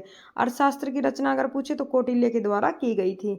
कलिंग विजय के उपरांत अशोक ने किस धर्म का अंगीकार कर लिया था, तो अशोक ने जो कलिंग का युद्ध किया था उसके बाद में बौद्ध धर्म को स्वीकार कर लिया था। चंद्रगुप्त के शासन विस्तार में किसने मुख्य रूप से मदद की थी? तो किसने की थी? चाणक्य ने इनकी मदद की थी। किसने की थी? चंद्रगुप्त के शासनकाल में चाणक्य के द्वारा इनकी मदद की गई थी। नेक्स्ट है आपका सांची किस किला व मूर्तिकला का निरूपण करता है? तो सांची जो है वो बौद्ध धर्म का निरूपण करता है। सम्राट अशोक की वह पत्नी कौन थी जिसने उसको प्रभावित किया था? तो कारुवाकी जो थी उन्होंने अशोक को प्रभावित किया था। किन्होंने किया था? कारुवाकी ने। अशोक ने अपने सभी अभिलेखों में एकरूपता से किस प्राकृत का प्रयोग किया है? तो मागधी का प्रयोग किया है। किसका किया है? मागधी का। नेक्स्ट है आपका बिंदुसार ने विद्रोहियों को कुचलने के लिए अशोक को कहाँ भेजा था? तो बिंदुसार ने कहाँ भेजा था अशोक को? तक्षशिला के अंदर भेजा था। मेगास्थनीज ने भारतीय समाज को कितनी श्रेणियों के अंदर विभाजित किया था? तो 7 श्रेणियों के अंदर। मेगास्थनीज ने भारतीय समाज को 7 श्रेणियों के अंदर बांटा था। कौटिल्य के अर्थशास्त्र में किस पहलू पर प्रकाश डाला गया है? तो राजनीतिक नीतियों के ऊपर प्रभाव डाला गया है। किसके अर्थशास्त्र ने? फिर से देख लो, कौटिल्य के द्वारा रचित है आपका अर्थशास्त्र। नेक्स्ट आपका सांची का स्तूप किसके द्वारा बनाया गया था? तो अशोक के द्वारा सांची का स्तूप बनाया गया था। और अगर पूछे कि सांची का स्तूप कहाँ पर है आपका, तो सांची मध्य प्रदेश के रायसेन जिले के अंदर पड़ता है। कहाँ पर? मध्य प्रदेश के रायसेन जिले के अंदर। पाटलिपुत्र को किस शासक ने सर्वप्रथम अपनी राजधानी बनाया? तो चंद्रगुप्त मौर्य ने पाटलिपुत्र को किस जो है वो सर्वप्रथम अपनी राजधानी बनाया था। पाटलिपुत्र में स्थित चंद्रगुप्त का महल मुख्यतः बना था। तो किस चीज का बना था आपका? लकड़ी का बना था। बराबर की गुफाओं का उपयोग किसने आश्रय गृह के रूप में किया था? तो आजीविकों ने। किसने किया था? आजीविकों ने। बराबर की गुफाएं कहाँ पर है आपकी? तो गया जिले के अंदर है। गया जिला जो है वो आपका बिहार के अंदर पड़ता है। नेक्स्ट आपका किस अभिलेख से यह साबित होता है कि चंद्रगुप्त का प्रभाव पश्चिम भारत में फैला हुआ था? तो रुद्रदामन का जो जूनागढ़ अभिलेख है, जूनागढ़ अभिलेख किसका है? रुद्रदामन का। उसके अंदर ये चीज पता चली है कि चंद्रगुप्त का प्रभाव जो है वो पश्चिम भारत के अंदर फैला हुआ था। नेक्स्ट आपका केवल वह स्तंभ जिसमें अशोक ने स्वयं को मगध का सम्राट बताया है, तो कौन सा था आपका? भाब्रू स्तंभ। कौन सा स्तंभ था आपका? भाब्रू स्तंभ। अर्थशास्त्र का लेख समकालीन था। तो किसके समकालीन था? चंद्रगुप्त के समकालीन था। नंद वंश के बाद मगध पर किस राजवंश ने शासन किया था? तो नंद वंश के बाद आपका मौर्य वंश आया था। कौन सा वंश आया था? नंद वंश के बाद आपका मौर्य वंश आया था। मौर्य काल में शिक्षा का सर्वाधिक प्रसिद्ध केंद्र था। तो कौन सा था? तक्षशिला। कहाँ? कौन सा केंद्र था? तक्षशिला। मेगास्थनीज की पुस्तक का नाम क्या था? तो मेगास्थनीज के द्वारा कौन सी बुक लिखी गई थी आपकी? इंडिका। किस जिसके ग्रंथ में चंद्रगुप्त मौर्य का विशिष्ट रूप से वर्णन हुआ है वह है? तो कौन सा ग्रंथ आपका? विशाखदत्त। जिसके ग्रंथ के अंदर चंद्रगुप्त मौर्य का विशिष्ट रूप से वर्णन हुआ है, तो किसके ग्रंथ के अंदर हुआ आपका? तो विशाखदत्त के ग्रंथ के अंदर। नेक्स्ट है आपका वह स्रोत जिसमें पाटलिपुत्र के प्रशासन का वर्णन जो है वो लिखा गया है, तो कौन से के अंदर लिखा गया आपका? इंडिका के अंदर। इंडिका किसके द्वारा लिखी गई है? तो मेगास्थनीज के द्वारा। नेक्स्ट आपका अशोक के शिलालेखों में प्रयुक्त भाषा है, तो कौन सी भाषा है आपकी? प्राकृत भाषा का जो है अशोक ने अपने शिलालेख के अंदर प्रयोग किया है। प्रथम भारतीय साम्राज्य किसके द्वारा स्थापित किया गया? तो चंद्रगुप्त मौर्य के द्वारा स्थापित किया गया। चाणक्य अपने बचपन में किस नाम से जाने जाते थे? तो विष्णुगुप्त के नाम से जाने जाते थे। राज्य के सप्तांक सिद्धांत के अनुसार राज्य का 7वां अंक कौन सा था? तो मित्र। कौन सा अंक था? 7वां मित्र। किसके शासनकाल में डिमेकस भारत आया था? तो बिंदुसार के शासनकाल में। डिमेकस जो है वो किसके शासनकाल में भारत आया था? तो बिंदुसार के शासनकाल में। किस प्राचीन नगर के अवशेष कुम्भरहा स्थल से प्राप्त हुए हैं? तो पाटलिपुत्र के। कुलंदीबाग प्राचीन स्थल था, तो कहाँ का था? तो पाटलिपुत्र का था। कौन सा?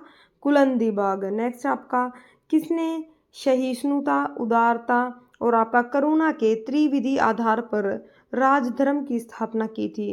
त्रिविधि के आधार पर किसने की थी? तो अशोक ने की थी। अशोक ने बौद्ध होते हुए भी हिंदू धर्म में अपनी आस्था को नहीं छोड़ा था, इसका प्रमाण है तो कहाँ पर है? देवनाम प्रिय की उपाधि। कहाँ पर है? देवनाम प्रिय की उपाधि। नेक्स्ट है आपका अशोक के शिलालेखों को पढ़ने वाला प्रथम अंग्रेज कौन था, या अशोक के शिलालेखों को सबसे पहले किसने पढ़ा था? तो किसके द्वारा पढ़ा गया था? जेम्स प्रिंसेप के द्वारा। और कब पढ़ा गया था ये आपको कमेंट के अंदर डालना है, कब पढ़ा गया था। आपको ईयर देखो यहाँ पर आपको ईयर दे भी रखा है वैसे, लेकिन आपको फिर से ईयर को कमेंट के अंदर जरूर डालना है। यहाँ पर देख लेना, सर्वप्रथम अशोक के शिलालेखों को पढ़ने का श्रेय अंग्रेज विद्वान जेम्स प्रिंसेप को है। उन्होंने 1837 ईस्वी में अशोक के लेख जो कि आपके ब्राह्मी लिपि के अंदर लिखे हुए थे उनको पढ़ा था। ठीक है, नेक्स्ट है आपका, केवल वह स्तंभ जिसमें अशोक ने स्वयं को मगध का सम्राट बताया है। तो कौन से आपके स्तंभ के अंदर जो है वो, फिर से देख लो क्वेश्चन को, केवल वह स्तंभ कौन सा है जिसके अंदर अशोक ने स्वयं को सम्राट जो मगध का सम्राट बताया है? तो भाब्रू स्तंभ। कौन सा स्तंभ है आपका? भाब्रू स्तंभ। मौर्य काल में शिक्षा का सर्वाधिक प्रसिद्ध केंद्र था, तो कौन सा था? तक्षशिला। अंतिम मौर्य सम्राट था तो कौन था? बृहद्रथ। अंतिम मौर्य सम्राट कौन सा था? बृहद्रथ। नेक्स्ट आपका, उत्तराखंड में अशोक का एक शिलालेख स्थित है, तो कौन सा है? कालसी। कहाँ पर है? कालसी के अंदर, उत्तराखंड के कालसी के अंदर अशोक का एक शिलालेख स्थित है। सांची का स्तूप किसने बनवाया था? तो अशोक के द्वारा सांची के स्तूप को बनवाया गया था। किसके द्वारा? अशोक के द्वारा।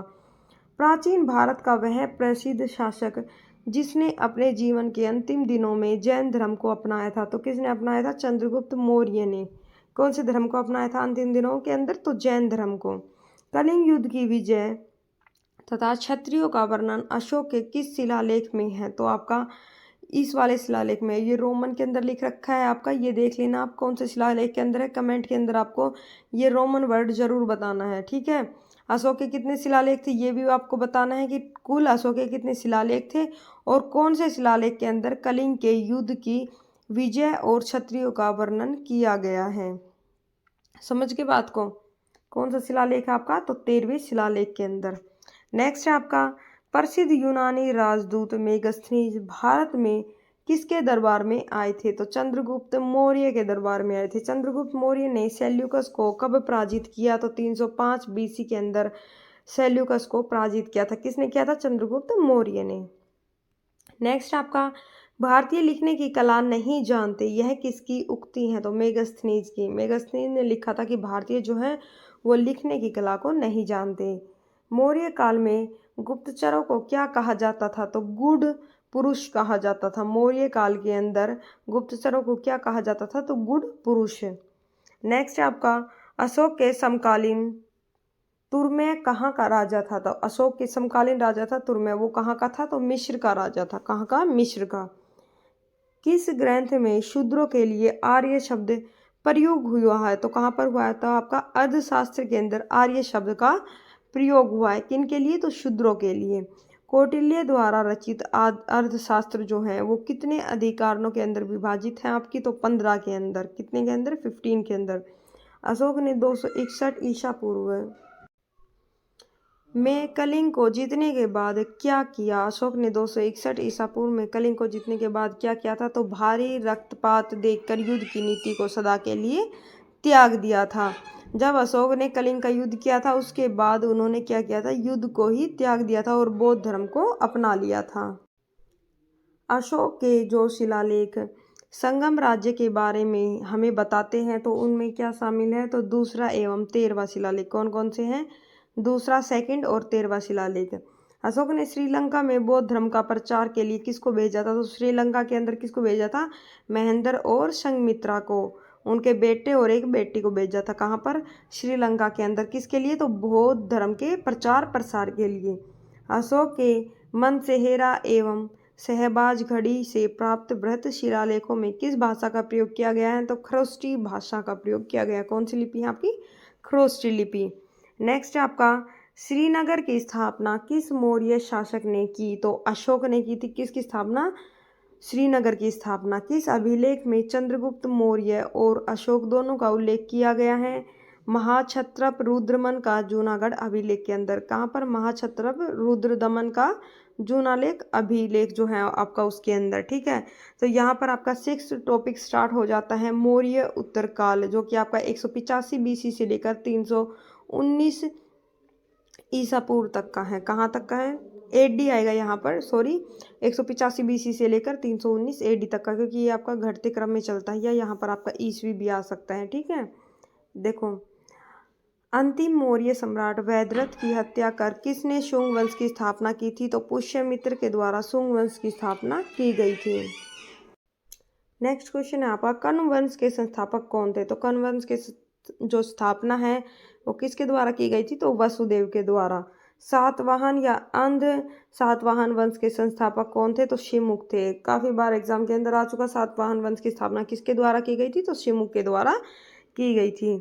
नेक्स्ट है आपका, प्राचीन भारत का महान व्याकरण पतंजलि किसका समकालीन था? तो पुष्यमित्र शुंग का समकालीन था। कौन? व्याकरण पतंजलि। ठीक है, सर्वप्रथम भारत के विशुद्ध संस्कृत भाषा में लंबा अभिलेख किस राजा द्वारा जारी किया गया था? तो शक राजा रुद्रदमन के द्वारा ये अभिलेख आपका जारी किया गया था। सातवाहनों ने आरंभिक दिनों में अपना शासन कहाँ शुरू किया था? तो महाराष्ट्र के अंदर किया था। कहाँ पर? महाराष्ट्र के अंदर। शुरुआत की बात की गई है तो शुरुआत के अंदर महाराष्ट्र में स्थापित किया था। नेक्स्ट आपका, किस कुषाण शासक ने सर्वप्रथम स्वर्ण मुद्रा जारी की थी? तो कड़फिसिस द्वितीय के द्वारा जो है वो स्वर्ण मुद्राएं आपकी जारी की गई थी।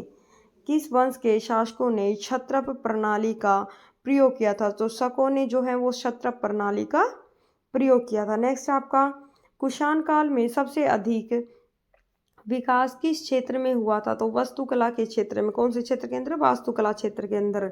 भारत में प्रथम बार सैनिक शासन किसके द्वारा व्यवहार में लाया गया आपका? तो ग्रीकों के द्वारा व्यवहार के अंदर लाया गया था। नेक्स्ट आपका, ईसा पूर्व दूसरी सदी के प्रारंभ में उत्तरी अफगानिस्तान में स्थापित भारत यूनानी राज्य था। कहाँ का? बैक्ट्रिया का। कहाँ का? बैक्ट्रिया का। सर्वप्रथम रोम के साथ किन लोगों का व्यापार प्रारंभ हुआ था आपका? तमिलों एवं चेरों का। किनका हुआ था? तमिल एवं चेरों का। सातवाहनों ने पहले स्थानीय अधिकारों के रूप में काम किया था। कहाँ पर? मौर्यों के अधीन काम किया था। वह महानतम कुषाण नेता कौन था जो बौद्ध बन गया था? तो कौन बन गया था? कनिष्क जो है वो बौद्ध बन गया था। नेक्स्ट आपका क्वेश्चन, कुषाण काल के दौरान मूर्तिकला की गांधार शैली किसका मिश्रण है? तो भारत और ग्रीक शैली का मिश्रण है। किसका है? भारत और यूनानी का। नेक्स्ट आपका, रोम साम्राज्य के अनुसार जो अनुसरण पर किस वंश के शासकों ने केसर की उपाधि को ग्रहण किया था? तो कुषाण जो है उन्होंने केसर की उपाधि को ग्रहण किया था। प्राचीन भारत में किसने नियमित रूप से सोने के सिक्के चलाए थे? तो कुषाण ने सोने के सिक्के चलाए थे। नियमित रूप से सोने के सिक्के किसने चलाए थे? कुषाण ने। और पूछे कुषाण वंश के अंदर किसने स्वर्ण सिक्कों की जो है वो शुरुआत की थी? तो कड़फिसिस सेकंड के द्वारा शुरुआत की गई थी। मौर्यों के बाद दक्षिण भारत में सबसे प्रभावशाली राज्य था। तो कौन सा राज्य था आपका? सातवाहन। कौन सा राज्य था? सातवाहन। नेक्स्ट आपका, बुद्ध की खड़ी प्रतिमा किस काल में बनाई गई थी आपकी? तो कुषाण काल के अंदर जो है वो बुद्ध की खड़ी प्रतिमा बनाई गई थी। शुंग वंश के बाद किस वंश ने भारत पर राज किया था? तो कण्व वंश ने भारत पर राज किया था। शुंग वंश के बाद किसी चीनी जनरल ने कनिष्क को हराया था? तो पेन चाओ ने जो है वो कनिष्क को हरा दिया था। उत्तरी एवं उत्तर पश्चिम भारत में सर्वाधिक संख्या में तांबे के सिक्कों को जारी किया था। किसने जारी किया था? कुषाणों ने। विक्रम संवत से प्रारंभ हुआ था। कब प्रारंभ हुआ था? तो आपका 57 BC के अंदर। 57 BC के अंदर जो है वो आपका विक्रम संवत जो है वो प्रारंभ हुआ था। सातवाहन शासकों की राजकीय भाषा थी प्राकृत। जो है वो सातवाहन शासकों की राजकीय भाषा थी।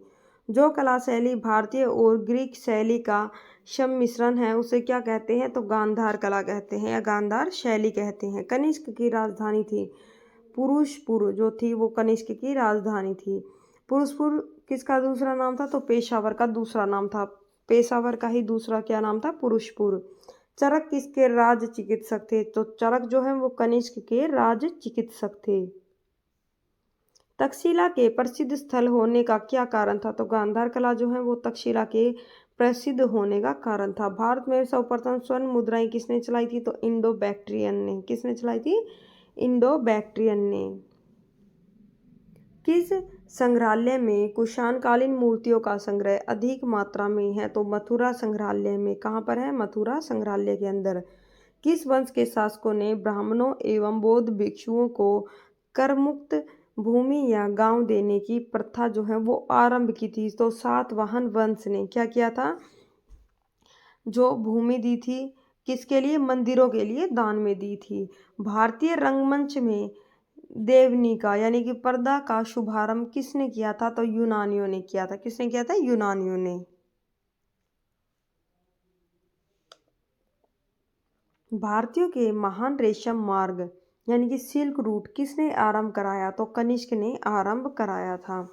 शक संवत का प्रारंभ किस सम्राट के शासनकाल में 78 ईस्वी से प्रारंभ हुआ था? तो कनिष्क के शासनकाल में। कौन सा कैलेंडर था आपका? शक संवत।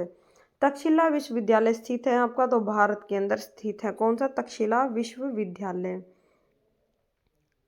प्राचीन काल में कलिंग का महान शासक कौन था? तो खारवेल जो है वो कलिंग का महान शासक था प्राचीन काल के अंदर। बुद्ध का किसके सिक्कों पर अंकन हुआ है? तो बुद्ध की प्रतिमा किसके सिक्कों के ऊपर थी? तो कनिष्क के सिक्कों के ऊपर। योद्धेय सिक्कों पर किस देवता का अंकन मिलता है? तो कार्तिकेय का। जो योद्धेय हैं उनके सिक्कों के ऊपर कार्तिकेय का चित्र देखने को मिलता है। कनिष्क के सारनाथ बौद्ध प्रतिमा अभिलेख की तिथि क्या है? तो 81 ईस्वी। 81 ईस्वी जो है वो कनिष्क के सारनाथ बौद्ध प्रतिमा के जो अभिलेख हैं उनकी तिथि है। अशुभ घोष किसका समकालीन था? तो अशुभ घोष जो है वो आपका कनिष्क का समकालीन था। अशुभ घोष किसका समकालीन था? तो कनिष्क का। बाल विवाह की प्रथा प्रारंभ हुई आपकी? तो कुषाण काल के अंदर बाल विवाह की जो प्रथा है वो प्रारंभ हो गई थी। जो कला शैली भारतीय और यूनानी आकृति का सम्मिश्रण है उसे क्या कहते हैं? गांधार कला। देखो कितनी बार आ चुका है ये क्वेश्चन आपका, ठीक है। वाहनों की राजधानी अवस्थित थी? तो अमरावती के अंदर। सातवाहनों की। नेक्स्ट आपका आंध्र सातवाहन राजाओं की सबसे लंबी सूची किस पुराण में मिलती है आपकी? तो मत्स्य पुराण के अंदर मिलती है। कौन से पुराण के अंदर मिलती है आपकी? मत्स्य पुराण के अंदर।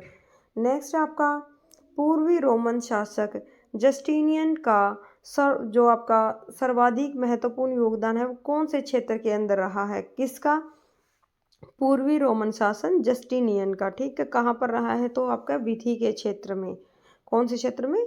विधि के क्षेत्र में। तो 3 टॉपिक आज के आपके कंप्लीट हो गए हैं। हर क्लास के अंदर आपके 3-3 टॉपिक लिए जाएंगे। जिस क्लास के अंदर छोटे टॉपिक होंगे तो वहाँ पर 4 भी लिए जाएंगे, ठीक है दोस्तों। आपके 3 टॉपिक जो हैं वो इस क्लास के अंदर आपके ख़त्म हो गए हैं। तो यहाँ पर इस क्लास का एंड करते हैं। आपकी सीरीज स्टार्ट की जा चुकी है, आपकी सेकंड क्लास थी यहाँ पर, ठीक है।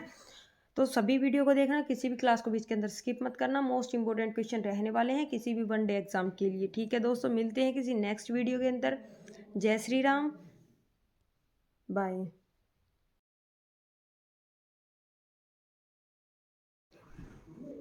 हेलो दोस्तों, जय श्री राम। मैं हूं प्रिया और स्वागत है आप सभी का आपके अपने इस channel crack any exam helper पर। ये वीडियो जो है इसके अंदर हमारा 6 टॉपिक चलेगा जो कि मौर्य उत्तरकाल है, ठीक है। किस एग्जाम के लिए ये इंपॉर्टेंट रहने वाली हैं तो वो देख लेना। जितने भी आपके एसएससी के, रेलवेज के, जो भी आपके वनडे कम्पिटिटिव एग्जाम है उन सभी के लिए ये जो वीडियो है आपकी वो सफिशियंट रहेगी। युक्ति पब्लिकेशन बुक इसके अंदर मैं फिलहाल करवा रही हूँ आपकी। ल्यूसेंट आपका करवा दिया है। प्लेलिस्ट के अंदर आप विजिट करोगे तो वहाँ पर आपको एक ल्यूसेंट की मिलेगी, वहाँ पर आप ल्यूसेंट के 1 लाइनर लगा सकते हो। ये बुक आपकी ये युक्ति पब्लिकेशन की। इसके बाद आपका किरण और आपका एक अरिहंत दोनों बुक भी करवा दी जाएगी बिल्कुल कंप्लीट, ठीक है। और आपकी उसके बाद में येलो बुक स्टार्ट की जाएगी जो कि अंकित भाटी सर की है। तो जल्दी जल्दी इस क्लास के जितने भी क्वेश्चन है उसको कर लेंगे। और जो आपकी नेक्स्ट वीडियो डलेगी वो आपकी मध्यकालीन भारत की डलेगी, यानी कि प्राचीन भारत आज आपका कंप्लीट हो जाएगा, ठीक है। पीछे 2 क्लास और करवा दी थी इसकी, और नेक्स्ट वीडियो आपकी मध्यकालीन भारत की होने वाली है। क्वेश्चन है आपका, अंतिम मौर्य सम्राट वृहद्रथ की हत्या कर किसने शुंग वंश की स्थापना की थी? तो किसने की थी शुंग वंश की स्थापना? पुष्यमित्र ने। कण्व वंश की स्थापना किसने की थी? तो वासुदेव ने। कण्व वंश की स्थापना किसने की थी? वासुदेव ने। या संस्थापक, जैसे आपको एग्जाम के अंदर ये क्वेश्चन दे रखा है कि कण्व वंश के संस्थापक कौन थे? तो वासुदेव थे, ठीक है। सातवाहन या फिर आंध्र सातवाहन वंश का संस्थापक कौन था? तो शिमुक। सातवाहन या फिर आंध्र सातवाहन वंश का संस्थापक कौन था? शिमुक था। प्राचीन भारत का महान व्याकरण पतंजलि किसका समकालीन था? तो किसका था? पुष्यमित्र शुंग का। नेक्स्ट आपका क्वेश्चन, सर्वप्रथम भारत में विशुद्ध संस्कृत भाषा में लंबा अभिलेख किस राजा द्वारा जारी किया गया था? तो शक राजा रुद्रदमन द्वारा। किसके द्वारा? राजा रुद्रदमन द्वारा। सातवाहनों ने आरंभिक दिनों में अपना शासन कहाँ शुरू किया था? तो कहाँ पर किया था? महाराष्ट्र के अंदर। नेक्स्ट है आपका, किस कुषाण शासक ने सर्वप्रथम स्वर्ण मुद्राएं जारी की? तो किसने की थी? कडफिसिस द्वितीय के द्वारा, कडफिसिस सेकंड के द्वारा जो है वो सबसे पहले स्वर्ण मुद्राएं जारी की गई थी। किस वंश के शासक ने छत्र प्रणाली का प्रयोग किया था? तो किसने किया था? शकों के द्वारा सबसे पहले छत्र प्रणाली का प्रयोग किया गया था। कुषाण काल में सबसे अधिक विकास किस क्षेत्र में हुआ था? तो वास्तुकला क्षेत्र के अंदर सर्वाधिक विकास हुआ था कुषाण काल के अंदर। नेक्स्ट क्वेश्चन है, भारत में प्रथम बार सैनिक शासन किसके द्वारा व्यवहार में लाया गया? तो ग्रीकों के द्वारा या फिर यूनानियों द्वारा। ईसा पूर्व दूसरी सदी के प्रारंभ में उत्तरी अफगानिस्तान में स्थापित भारत यूनानी राज्य था। कहाँ का? बैक्ट्रिया। सर्वप्रथम रोम के साथ किस लोगों ने व्यापार प्रारंभ किया था? तो रोम के साथ सबसे पहले तमिल और चेरों ने जो है वो व्यापार आरंभ किया था। सातवाहनों ने पहले स्थानीय अधिकारों के रूप में काम किया था। किसके अधीन? तो मौर्यों के अधीन। वह महानतम कुषाण नेता कौन था जो बौद्ध बन गया था? तो जो कनिष्क था वो क्या था? बौद्ध बन गया था। नेक्स्ट क्वेश्चन है आपका, कुषाण काल के दौरान मूर्तिकला की गांधार शैली किसका मिश्रण है? तो भारत और ग्रीक शैली का मिश्रण है। कौन सी? गांधार शैली। रोम साम्राज्य के अनुसरण पर किस वंश के शासकों ने केसर की उपाधि ग्रहण की थी या सीजर की उपाधि? तो किसने की थी? कुषाण ने। प्राचीन भारत में किसने नियमित रूप से सोने के सिक्के चलाए? तो कुषाण जो शासक थे उन्होंने क्या किए थे? नियमित रूप से सोने के सिक्के चलाए थे। नेक्स्ट है आपका, मौर्यों के बाद दक्षिण भारत में सबसे प्रभावशाली राजा था, जो राज्य था वो कौन सा था? तो सातवाहन। मौर्यों के बाद की बात की गई है तो जो सातवाहन वंश था वो क्या था? सबसे प्रभावशाली था। बुद्ध की खड़ी प्रतिमा किस काल में बनाई गई थी? तो कुषाण काल के अंदर जो है वो बुद्ध की खड़ी प्रतिमा को बनाया गया था। शुंग वंश के बाद किस वंश ने भारत पर राज्य किया? तो कण्व वंश ने शुंग वंश के बाद जो है वो भारत पर राज्य किया।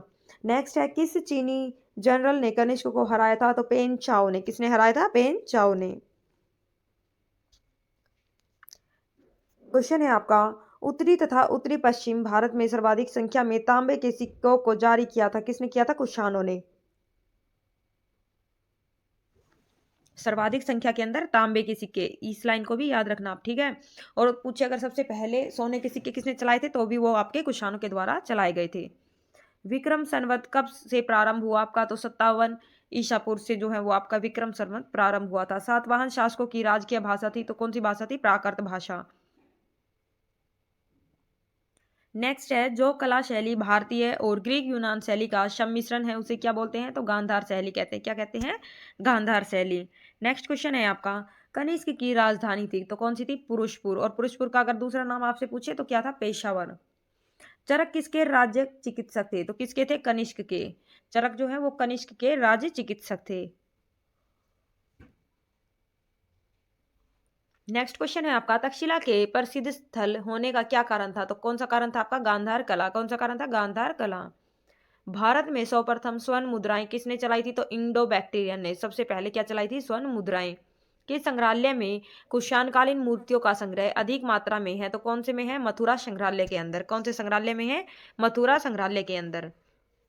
किस वंश के शासकों ने ब्राह्मण और बौद्ध भिक्षुओं को कर मुक्त भूमि और गांव जो है वो अनुदान में देने की प्रथा को आरंभ किया था? तो कौन से वंश ने किया था? सातवाहन वंश के द्वारा। भारतीय रंगमंच में यवनिका का शुभारंभ किसने किया? तो यूनानियों ने जो है वो भारतीय रंगमंच में यवनिका का शुभारंभ किया था। भारतीयों के महान रेशम मार्ग किसने आरंभ कराया था? तो भारतीयों के लिए किसने किया था? कनिष्क ने किया था। भारतीयों के महान रेशम मार्ग का जो आरंभ है वो कनिष्क के द्वारा किया गया था। शक संवत का प्रारंभ किस सम्राट के शासनकाल में हुआ? तो 78 ईस्वी से हुआ था। किसके शासनकाल में? कनिष्क के शासनकाल के अंदर। नेक्स्ट है, तक्षशिला विश्वविद्यालय जो है वो आपका कहाँ पर स्थित है? तो भारत के अंदर जो है वो तक्षशिला विश्वविद्यालय आपका पहले स्थित था। कहाँ पर? भारत के अंदर। वर्तमान में तक्षशिला पाकिस्तान के रावलपिंडी जिले के अंदर स्थित है। प्राचीन काल में यह शिक्षा का प्रमुख केंद्र था। चाणक्य, चरक आदि ने यहीं से आपकी शिक्षा प्राप्त की थी। कहाँ से? तक्षशिला विश्वविद्यालय से। वर्तमान के अंदर कहाँ है अगर आपसे पूछा जाए? तो पाकिस्तान के अंदर। प्राचीन काल में कलिंग का महान शासक कौन था? प्राचीन काल के अंदर कलिंग के महान शासन की बात की है तो कौन था? खारवेल। बुध का किसके सिक्कों पर अंकन हुआ? तो किसके सिक्कों पर हुआ था? कनिष्क के सिक्कों पर। योद्धायध्य सिक्कों पर किस देवता का अंकन मिलता है? तो कार्तिक के। क्या किसका मिलता है? कार्तिक के।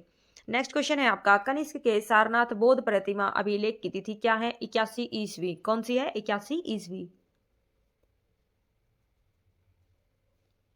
अश्वघोष किसका समकालीन था? तो किसका था? कनिष्क का। बाल विवाह की प्रथा प्रारंभ हुई कुषाण काल में। बाल विवाह की प्रथा कब प्रारंभ हुई थी? आपके कुषाण काल में। जो कला शैली भारतीय और यूनानी आकृति का सम्मिश्रण है उसे क्या बोलते हैं? तो गांधार शैली बोलते हैं। क्या बोलते हैं? गांधार शैली। सातवाहनों की राजधानी अवस्थित थी कहाँ पर? अमरावती में। आंध्र सातवाहन राजाओं की सबसे लंबी सूची किस पुराण में मिलती है आपकी? तो मत्स्य पुराण के अंदर मिलती है। किनकी? सातवाहन राजाओं की सबसे लंबी सूची। पूर्वी रोमन शासन जस्टिनियन का सर्वाधिक महत्वपूर्ण योगदान किस क्षेत्र में था? तो विधि के क्षेत्र में था। कौन से क्षेत्र के अंदर था? विधि के क्षेत्र के अंदर। नेक्स्ट आपका संगम काल। संगम युद्ध में उरेयूर किस लिए विख्यात था आपका? तो कपास के व्यापार का महत्वपूर्ण केंद्र था। किस चीज का था? कपास के व्यापार का महत्वपूर्ण केंद्र। नेक्स्ट है आपका क्वेश्चन, तोलकाप्पियम ग्रंथ संबंधित है तो किससे संबंधित है? व्याकरण और काव्य से। किससे संबंधित है? तोलकाप्पियम ग्रंथ आपका व्याकरण और काव्य से। धार्मिक कविताओं का संकलन कुरल किस भाषा में है आपका? तो तमिल भाषा के अंदर। किस संगम युगीन राज्य के संरक्षण में तीनों संगमों का आयोजन किया गया था? तो पांड्य के। लाल चेर के नाम से प्रसिद्ध वह चेर शासक कौन था जिसने कन्नगी के मंदिर का निर्माण कराया था आपका? तो शेन गुट्टवन। कौन था? शेर गुट्टवन। नेक्स्ट आपका तमिल भाषा के शिल्पाधिकारम और मणिमेखलई नामक गौरव ग्रंथ किससे संबंधित है आपके? तो हिंदू धर्म से संबंधित है। जिनके ऊपर मैं स्टार्टिंग कर रही हूँ वो क्वेश्चन आपके यहाँ पर मोस्ट इंपोर्टेंट रहने वाले हैं। रिपीटेड क्वेश्चन है एग्जाम के अंदर, तो देख लेना आप। नेक्स्ट आपका, कौन संगम युगीन व्याकरण रचना सर्वाधिक महत्वपूर्ण रचना मानी गई है आपकी? तो तोलकाप्पियम। कौन सी मानी गई है? तोलकाप्पियम। मुजरिस किस राज्य का प्रमुख बंदरगाह था? तो मुजरिस जो है वो आपका चेर राज्य का प्रमुख बंदरगाह था। प्राचीनतम तमिल देवता मुरुगन किस वैदिक देवता के सदृश्य हैं आपके? तो किसके हैं? कार्तिकेय के। ये आपको स्कंद भी देखने को मिल सकता है। संगमकालीन साहित्य में कौन, को और मनन किसके लिए प्रयुक्त होते थे? तो राजा के लिए। किसके लिए? राजा के लिए। तमिल काव्य का इलियड किसे कहा जाता है? तो शिल्पाधिकारम को। तमिल काव्य का इलियड किसको बोलते हैं? शिल्पाधिकारम को। नेक्स्ट है, चेर वंश का शासन किस क्षेत्र पर था? तो केरल पर था। चेर वंश का शासन कहाँ पर था? केरल पर था। चेर वंश का प्रसिद्ध शासक अगर आपसे पूछे तो सेन गुट्टवन। कौन थे? सेन गुट्टवन। चोल वंश का प्रसिद्ध शासक कौन था? ये तो आपकी चेर वंश की बात हो गई, ये आपके चोल हो गए। चेर, चोल और पांडे, ठीक है, इनको याद रखना है। नेक्स्ट आपके चोल वंश का प्रसिद्ध शासक कौन था? तो करिकाल। कौन था? करिकाल। चोल काल में सूती वस्त्र उद्योग का प्रमुख केंद्र कहाँ पर था आपका? उरेयूर के अंदर। कहाँ पर? उरेयूर के अंदर। तोलकाप्पियम की रचना किसने की? तो तोलकाप्पियर ने। किसने की थी तोलकाप्पियम की रचना? तोलकाप्पियर ने। चोल काल में सर्वोच्च न्यायालय को क्या कहा जाता था? तो मनरम। क्या बोलते थे? मनरम। किसको? चोल काल के अंदर सर्वोच्च न्यायालय को। पांड्यों की राजधानी अगर पूछे तो मदुरई थी। पांड्यों की राजधानी क्या थी आपकी? मदुरई। नेक्स्ट क्वेश्चन है आपका, तमिल का गौरव ग्रंथ जीवन चिंतामणि किससे संबंधित है? कौन से ग्रंथ की बात हुई है यहाँ पर? चिंतामणि की। तो कौन से धर्म से संबंधित है ये आपका? तो जैन धर्म से। संगम किससे संबंधित है आपका? तो विद्वानों से संबंधित है। स्टैम्बो के अनुसार संगम युग के किस वंश के शासन ने रोमन सम्राट ऑगस्टस के दरबार में 20 बीसी के लगभग अपना एक दूत भेजा था? तो किसने भेजा था? पांडे नरेश ने। तमिल काव्य का ओडिसी किसे कहा जाता है? तो तमिल काव्य का जो ओडिसी है वो मणिमेखलई को कहा जाता है। पुरै या कावेरी पट्टम की स्थापना किसने की थी? तो करिकाल ने पुहर या कावेरी पट्टम की स्थापना की थी। नेक्स्ट है आपका क्वेश्चन, प्राचीनतम तमिल देवता मुरुगन जो है वो किस वैदिक देवता के सदृश्य हैं? तो आपके स्कंद भी दे सकता है या फिर से बोल रही हूँ आपको कार्तिकेय। इन दोनों में से कोई भी एक चीज आपको दे सकता है। तो कौन कौन से संगम और उनका आयोजन कहाँ पर हुआ था वो चीज भी देख लेना आपके। ये आपके संगम है प्रथम, द्वितीय और तृतीय, यानी कि पहला, दूसरा और आपका तीसरा। स्थान पूछे तो पहला आपका मदुरई के अंदर हुआ था, अध्यक्षता अगस्त ऋषि के द्वारा की गई थी। दूसरा आपका अल्लवे, आपको अल्लवे भी दे सकता है या कपाटोपुरम भी दे सकता है, ये भी, इसकी अध्यक्षता भी आपकी अगस्त ऋषि के द्वारा की गई थी। और तीसरा जो है वो आपका मदुरई के अंदर हुआ था और इसकी अध्यक्षता किसके द्वारा की गई थी? तो नक्कीर के द्वारा। किसके द्वारा? नक्कीर के द्वारा। पहला और तीसरा आपका कहाँ पर हुआ था? मदुरई के अंदर, ठीक है। और जो पहला और दूसरा है उसकी अगर अध्यक्षता पूछे तो अगस्त ऋषि के द्वारा उसकी अध्यक्षता की गई थी। फोर्थ आपका नेक्स्ट टॉपिक आ गया गुप्त काल। तो कब से कब तक टाइम पीरियड था इसका? तो 319 बीसी से लेकर 540। देखो ये देखना, यहाँ पर ईस्वी आएगा, ठीक है। गुप्त वंश की जो संस्थापक थे वो कौन थे, या गुप्त वंश की स्थापना किसने की थी, तो श्रीगुप्त के द्वारा गुप्त वंश की स्थापना की गई थी। गुप्त किसके सामंत थे, तो कुषाणों के सामंत थे। किसके सामंत थे गुप्त, कुषाणों के सामंत थे। गुप्त शासक के दौरान ऐसा व्यक्ति कौन था जो एक महान खगोल विज्ञानी और गणितज्ञ था, तो कौन था, आर्यभट्ट। गुप्त शासकों की सरकारी या दरबारी भाषा कौन सी थी, तो संस्कृत भाषा थी। गुप्त वंश का वह राजा कौन था जिसने हूणों को भारत पर आक्रमण करने से रोका था, तो स्कंदगुप्त जो था उसने हूणों को भारत पर आक्रमण करने से रोक दिया था। गुप्त राजवंश के लिए प्रसिद्ध था, क्या प्रसिद्ध था, कला एवं स्थापत्य। क्या था, कला एवं स्थापत्य। अजंता कलाकृतियां किससे संबंधित है आपकी, तो गुप्त काल से संबंधित है। नेक्स्ट आपका, कवि कालिदास किसके राज्य कवि थे, तो चंद्रगुप्त द्वितीय के, जिन्होंने विक्रमादित्य की उपाधि धारण कर रखी थी। नेक्स्ट आपका क्वेश्चन, अजंता चित्रकारी की विषय वस्तु किससे संबंधित है आपकी, तो बौद्ध धर्म से संबंधित है। उत्तर गुप्त युग में जो विश्वविद्यालय प्रसिद्ध हुआ तो कौन सा था आपका, नालंदा विश्वविद्यालय। कहाँ पर था आपका, तो बिहार के अंदर। एरन अभिलेख का संबंध किस शासक से है, एरन अभिलेख तो भानुगुप्त से संबंधित है आपका एरन अभिलेख। मोस्ट इंपोर्टेंट नाम है, याद रखना। फाहियान किसके शासनकाल में भारत आया था, तो चंद्रगुप्त द्वितीय के शासनकाल में जो है वो फाहियान भारत आया था। भारतीय संस्कृति का गोल्डन पीरियड अगर आपसे पूछे स्वर्ण युग कौन सा था, तो गुप्त काल जो है वो भारतीय संस्कृति का स्वर्ण युग था। फाहियान कहाँ का निवासी था, तो फाहियान जो है वो आपका चीन का निवासी था। सेतुबंध का रचनाकार प्रभुसेन द्वितीय किस वंश का शासन था, तो कौन से वंश का था का, तो वाकाटक का। कौन से वंश का था, वाकाटक का। किस गुप्तकालीन शासक को कविराज कहा गया, तो समुद्रगुप्त को क्या कहा गया आपका, कविराज। नेक्स्ट क्वेश्चन है, स्कंदगुप्त को किस स्तंभ लेख में शक्रोपम कहा गया है, तो कहोम स्तंभ लेख के अंदर। फाहियान और ह्वेनसांग ने किसके राज्यों को देखा, तो चंद्रगुप्त, विक्रमादित्य एवं हर्षवर्धन के जो है वो राज्यों को देखा था। किसने, फाहियान और ह्वेनसांग ने। धनवंतरी थे, तो धनवंतरी चंद्रगुप्त विक्रमादित्य के राज दरबार के 9 रत्नों में से एक थे जो कि प्रसिद्ध चिकित्सक थे। धनवंतरी कौन थे, चिकित्सक थे। गुप्तकालीन शासन प्रणाली किस प्रकार की थी आपकी, तो राजतंत्रात्मक थी। गुप्त स्थापत्य कला का सर्वोत्कृष्ट मंदिर कौन है, तो कौन सा आपका, देवगढ़ का दशावतार मंदिर। कौन सा मंदिर है आपका, देवगढ़ का दशावतार मंदिर। अजंता की गुफाओं में किन गुफाओं का निर्माण गुप्त काल में हुआ, तो 16, 17 और 19 गुफाओं का जो निर्माण है वो आपका गुप्त काल के अंदर हुआ था। अमरकोश के लेखक अमर सिंह किस शासक के दरबार से जुड़े हुए थे, तो चंद्रगुप्त द्वितीय से। गुप्त संवत 319 से 320 को प्रारंभ करने का श्रेय किसे दिया जाता है, तो चंद्रगुप्त प्रथम को दिया जाता है। चंद्रगुप्त प्रथम ने गुप्त संवत का प्रारंभ किस उपलक्ष्य में किया, अपने राज्यारोहण के स्मारक के रूप में। किस में किया था, अपने राज्यारोहण के स्मारक के रूप में। नेक्स्ट क्वेश्चन है आपका, नगरों का क्रमिक पतन किस काल की एक महत्वपूर्ण विशेषता थी आपकी, तो गुप्त काल की। किस वंश के शासकों ने मंदिरों एवं ब्राह्मणों को सबसे अधिक ग्राम अनुदान में दिए थे, तो गुप्त वंश ने दिए थे। दिल्ली के मेहरौली में कुवत उल इस्लाम मस्जिद के प्रांगण में स्थित प्रसिद्ध जो आपका लौह स्तंभ है वो किसकी स्मृति में है, तो आपका चंद्रगुप्त की स्मृति में बनाया गया है। कालिदास द्वारा रचित कालिदास द्वारा रचित मालविका अग्निमित्र नाटक के नायक कौन थे, तो आपके अग्निमित्र। याद रखना कौन किस चीज के थे, कालिदास के द्वारा रचित है। कौन सी आपकी, मालविका अग्निमित्र। काफी बार पूछी गई है एग्जाम के अंदर कि किसके द्वारा रचित है, तो कालिदास के द्वारा, ठीक है। और इसके नायक अगर पूछे तो अग्निमित्र। नेक्स्ट आपका, समुद्रगुप्त की सैनिक उपलब्धियों का वर्णन उसके किस अभिलेख के अंदर मिलता है, तो प्रयाग प्रस्तुति अभिलेख के अंदर। कौन से अभिलेख में, प्रयाग अभिलेख में। किस काल में स्त्रियों की पुरुषों से बराबरी थी, तो आपकी गुप्त काल के अंदर स्त्रियों की क्या थी, पुरुषों से बराबरी थी। भारत का नेपोलियन किसे कहा जाता है, तो समुद्रगुप्त को भारत का नेपोलियन कहा जाता है। किसको, समुद्रगुप्त को। नेक्स्ट है आपका क्वेश्चन, किस राजा का एक अन्य नाम देवगुप्त था, तो देवगुप्त किसका नाम था, चंद्रगुप्त द्वितीय का नाम था। क्या नाम था, देवगुप्त।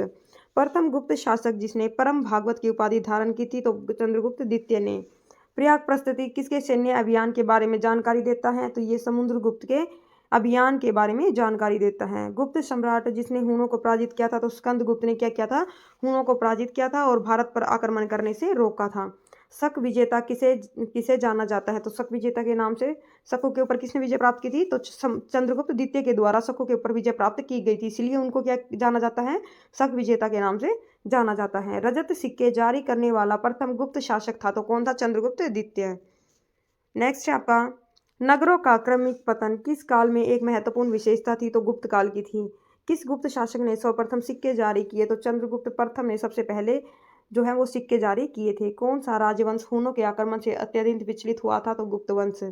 अजंता गुफाओं के शरीकी या जैसी गुफाएं मध्य प्रदेश में कहाँ पर है आपकी? तो भाग में स्थित है। गुप्त वंश ने किस में शासन किया था? तो 319 से लेकर 500 ईस्वी तक। याद रखना 319 एडी से लेकर 500 एडी तक।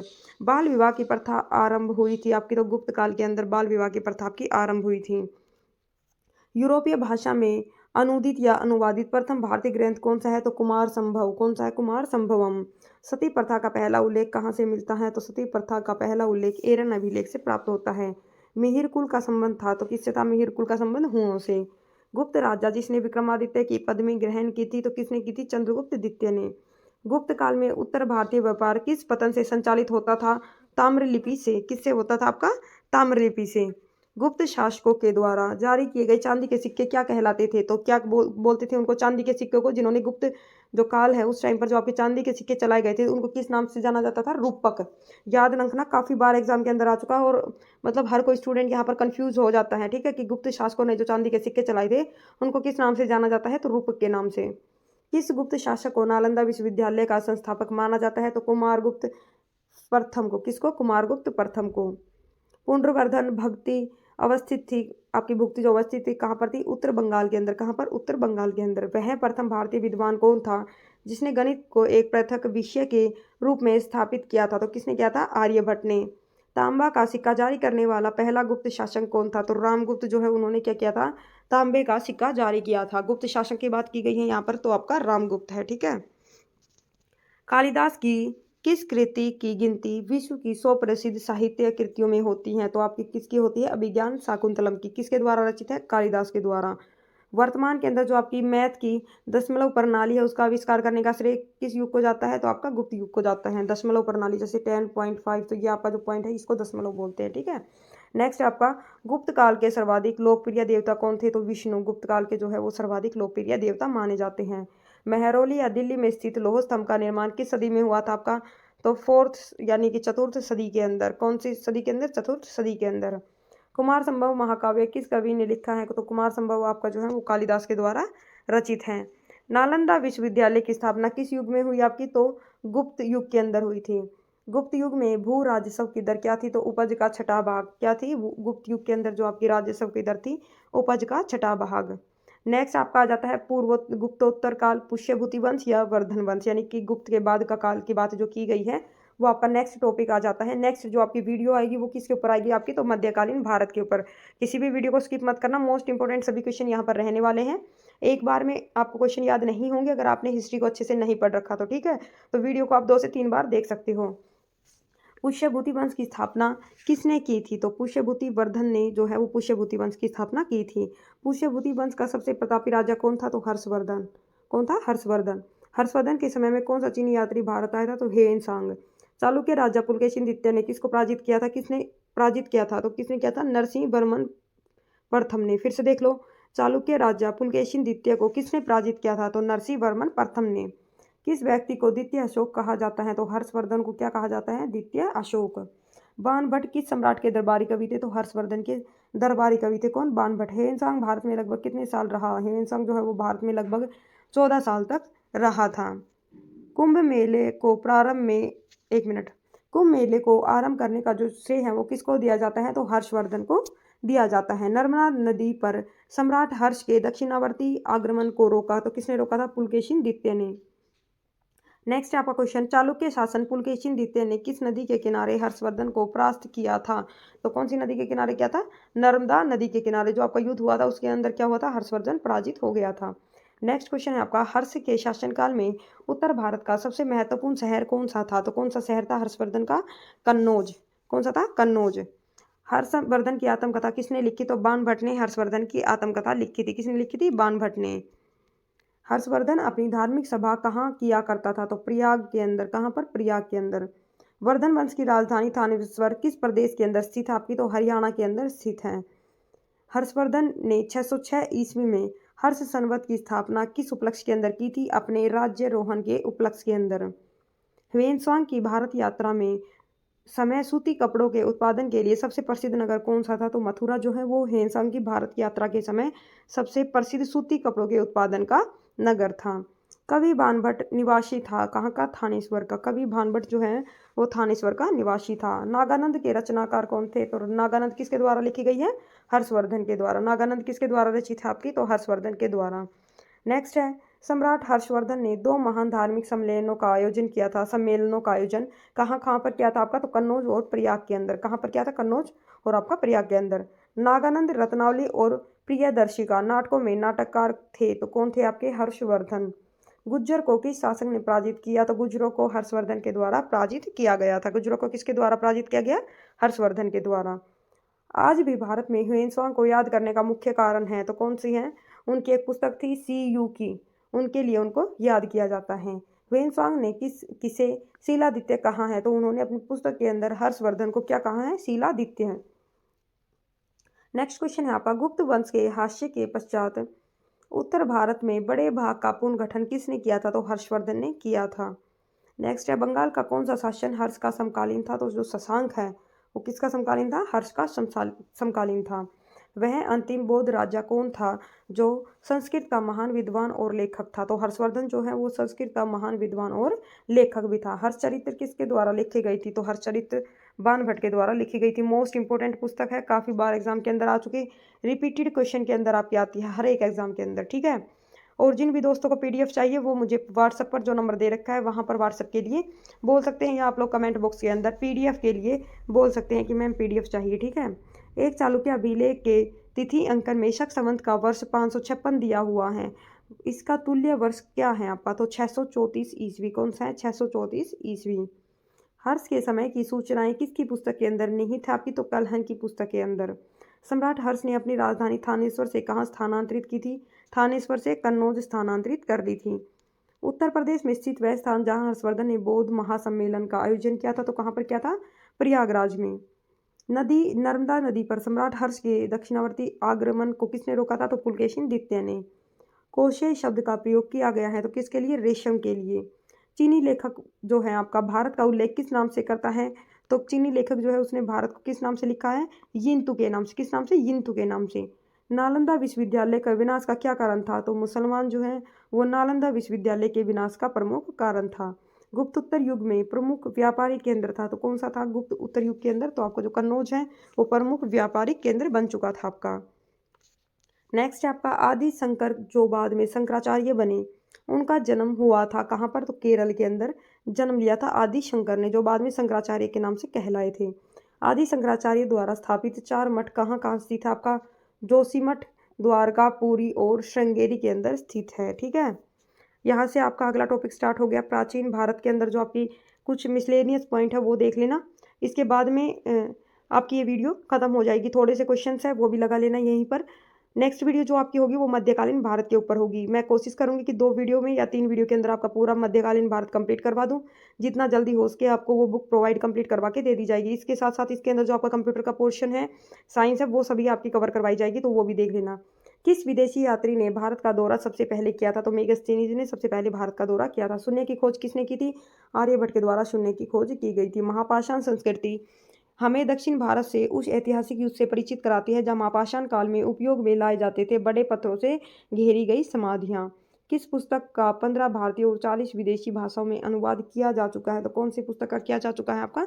पंचतंत्र का। दोस्तों जहाँ पर भी मैं आपका स्टार मार्क लगाऊं वो क्वेश्चन आपके लिए मोस्ट इंपॉर्टेंट रहने वाला है। उस क्वेश्चन को बिल्कुल भी स्किप मत करना। अगर हो सके तो आप पीडीएफ से उस क्वेश्चन को बार बार रिवाइज करने की भी कोशिश करना। नेक्स्ट आपका न्यूमिस्मेटिक्स जो है आपका उसका क्या है? तो ये सिक्कों व धातुओं का अध्ययन करना कहलाता है। क्या कहलाता है? न्यू, देख लो यहाँ पर न्यूमिस्मेटिक्स जो है वो आपका सिक्कों और धातुओं का अध्ययन करना कहलाता है। हितोपदेश यानी कि हितोपदेश के लेखक कौन है? तो नारायण पंडित। कौन है हितोपदेश के लेखक? नारायण पंडित। नाट्य शास्त्र किसके द्वारा रचित पुस्तक है? आपकी भरत मुनि के द्वारा रचित पुस्तक है, और इसके अंदर ही आपकी जो आपके शास्त्रीय नृत्य हैं वो नाट्य शास्त्र के अंदर देखने को मिलते हैं। इतिहास के पिता की पदवी सही अर्थों में किससे संबंधित है? तो हेरोडोटस से। हेरोडोटस ने कौन सी बुक लिखी थी आपकी? हिस्टोरी का। प्राचीन नगर तक्षशिला किसके बीच स्थित है आपका? तो सिंधु और झेलम के बीच में स्थित है आपका कौन सा? तक्षशिला। नेक्स्ट क्वेश्चन है आपका,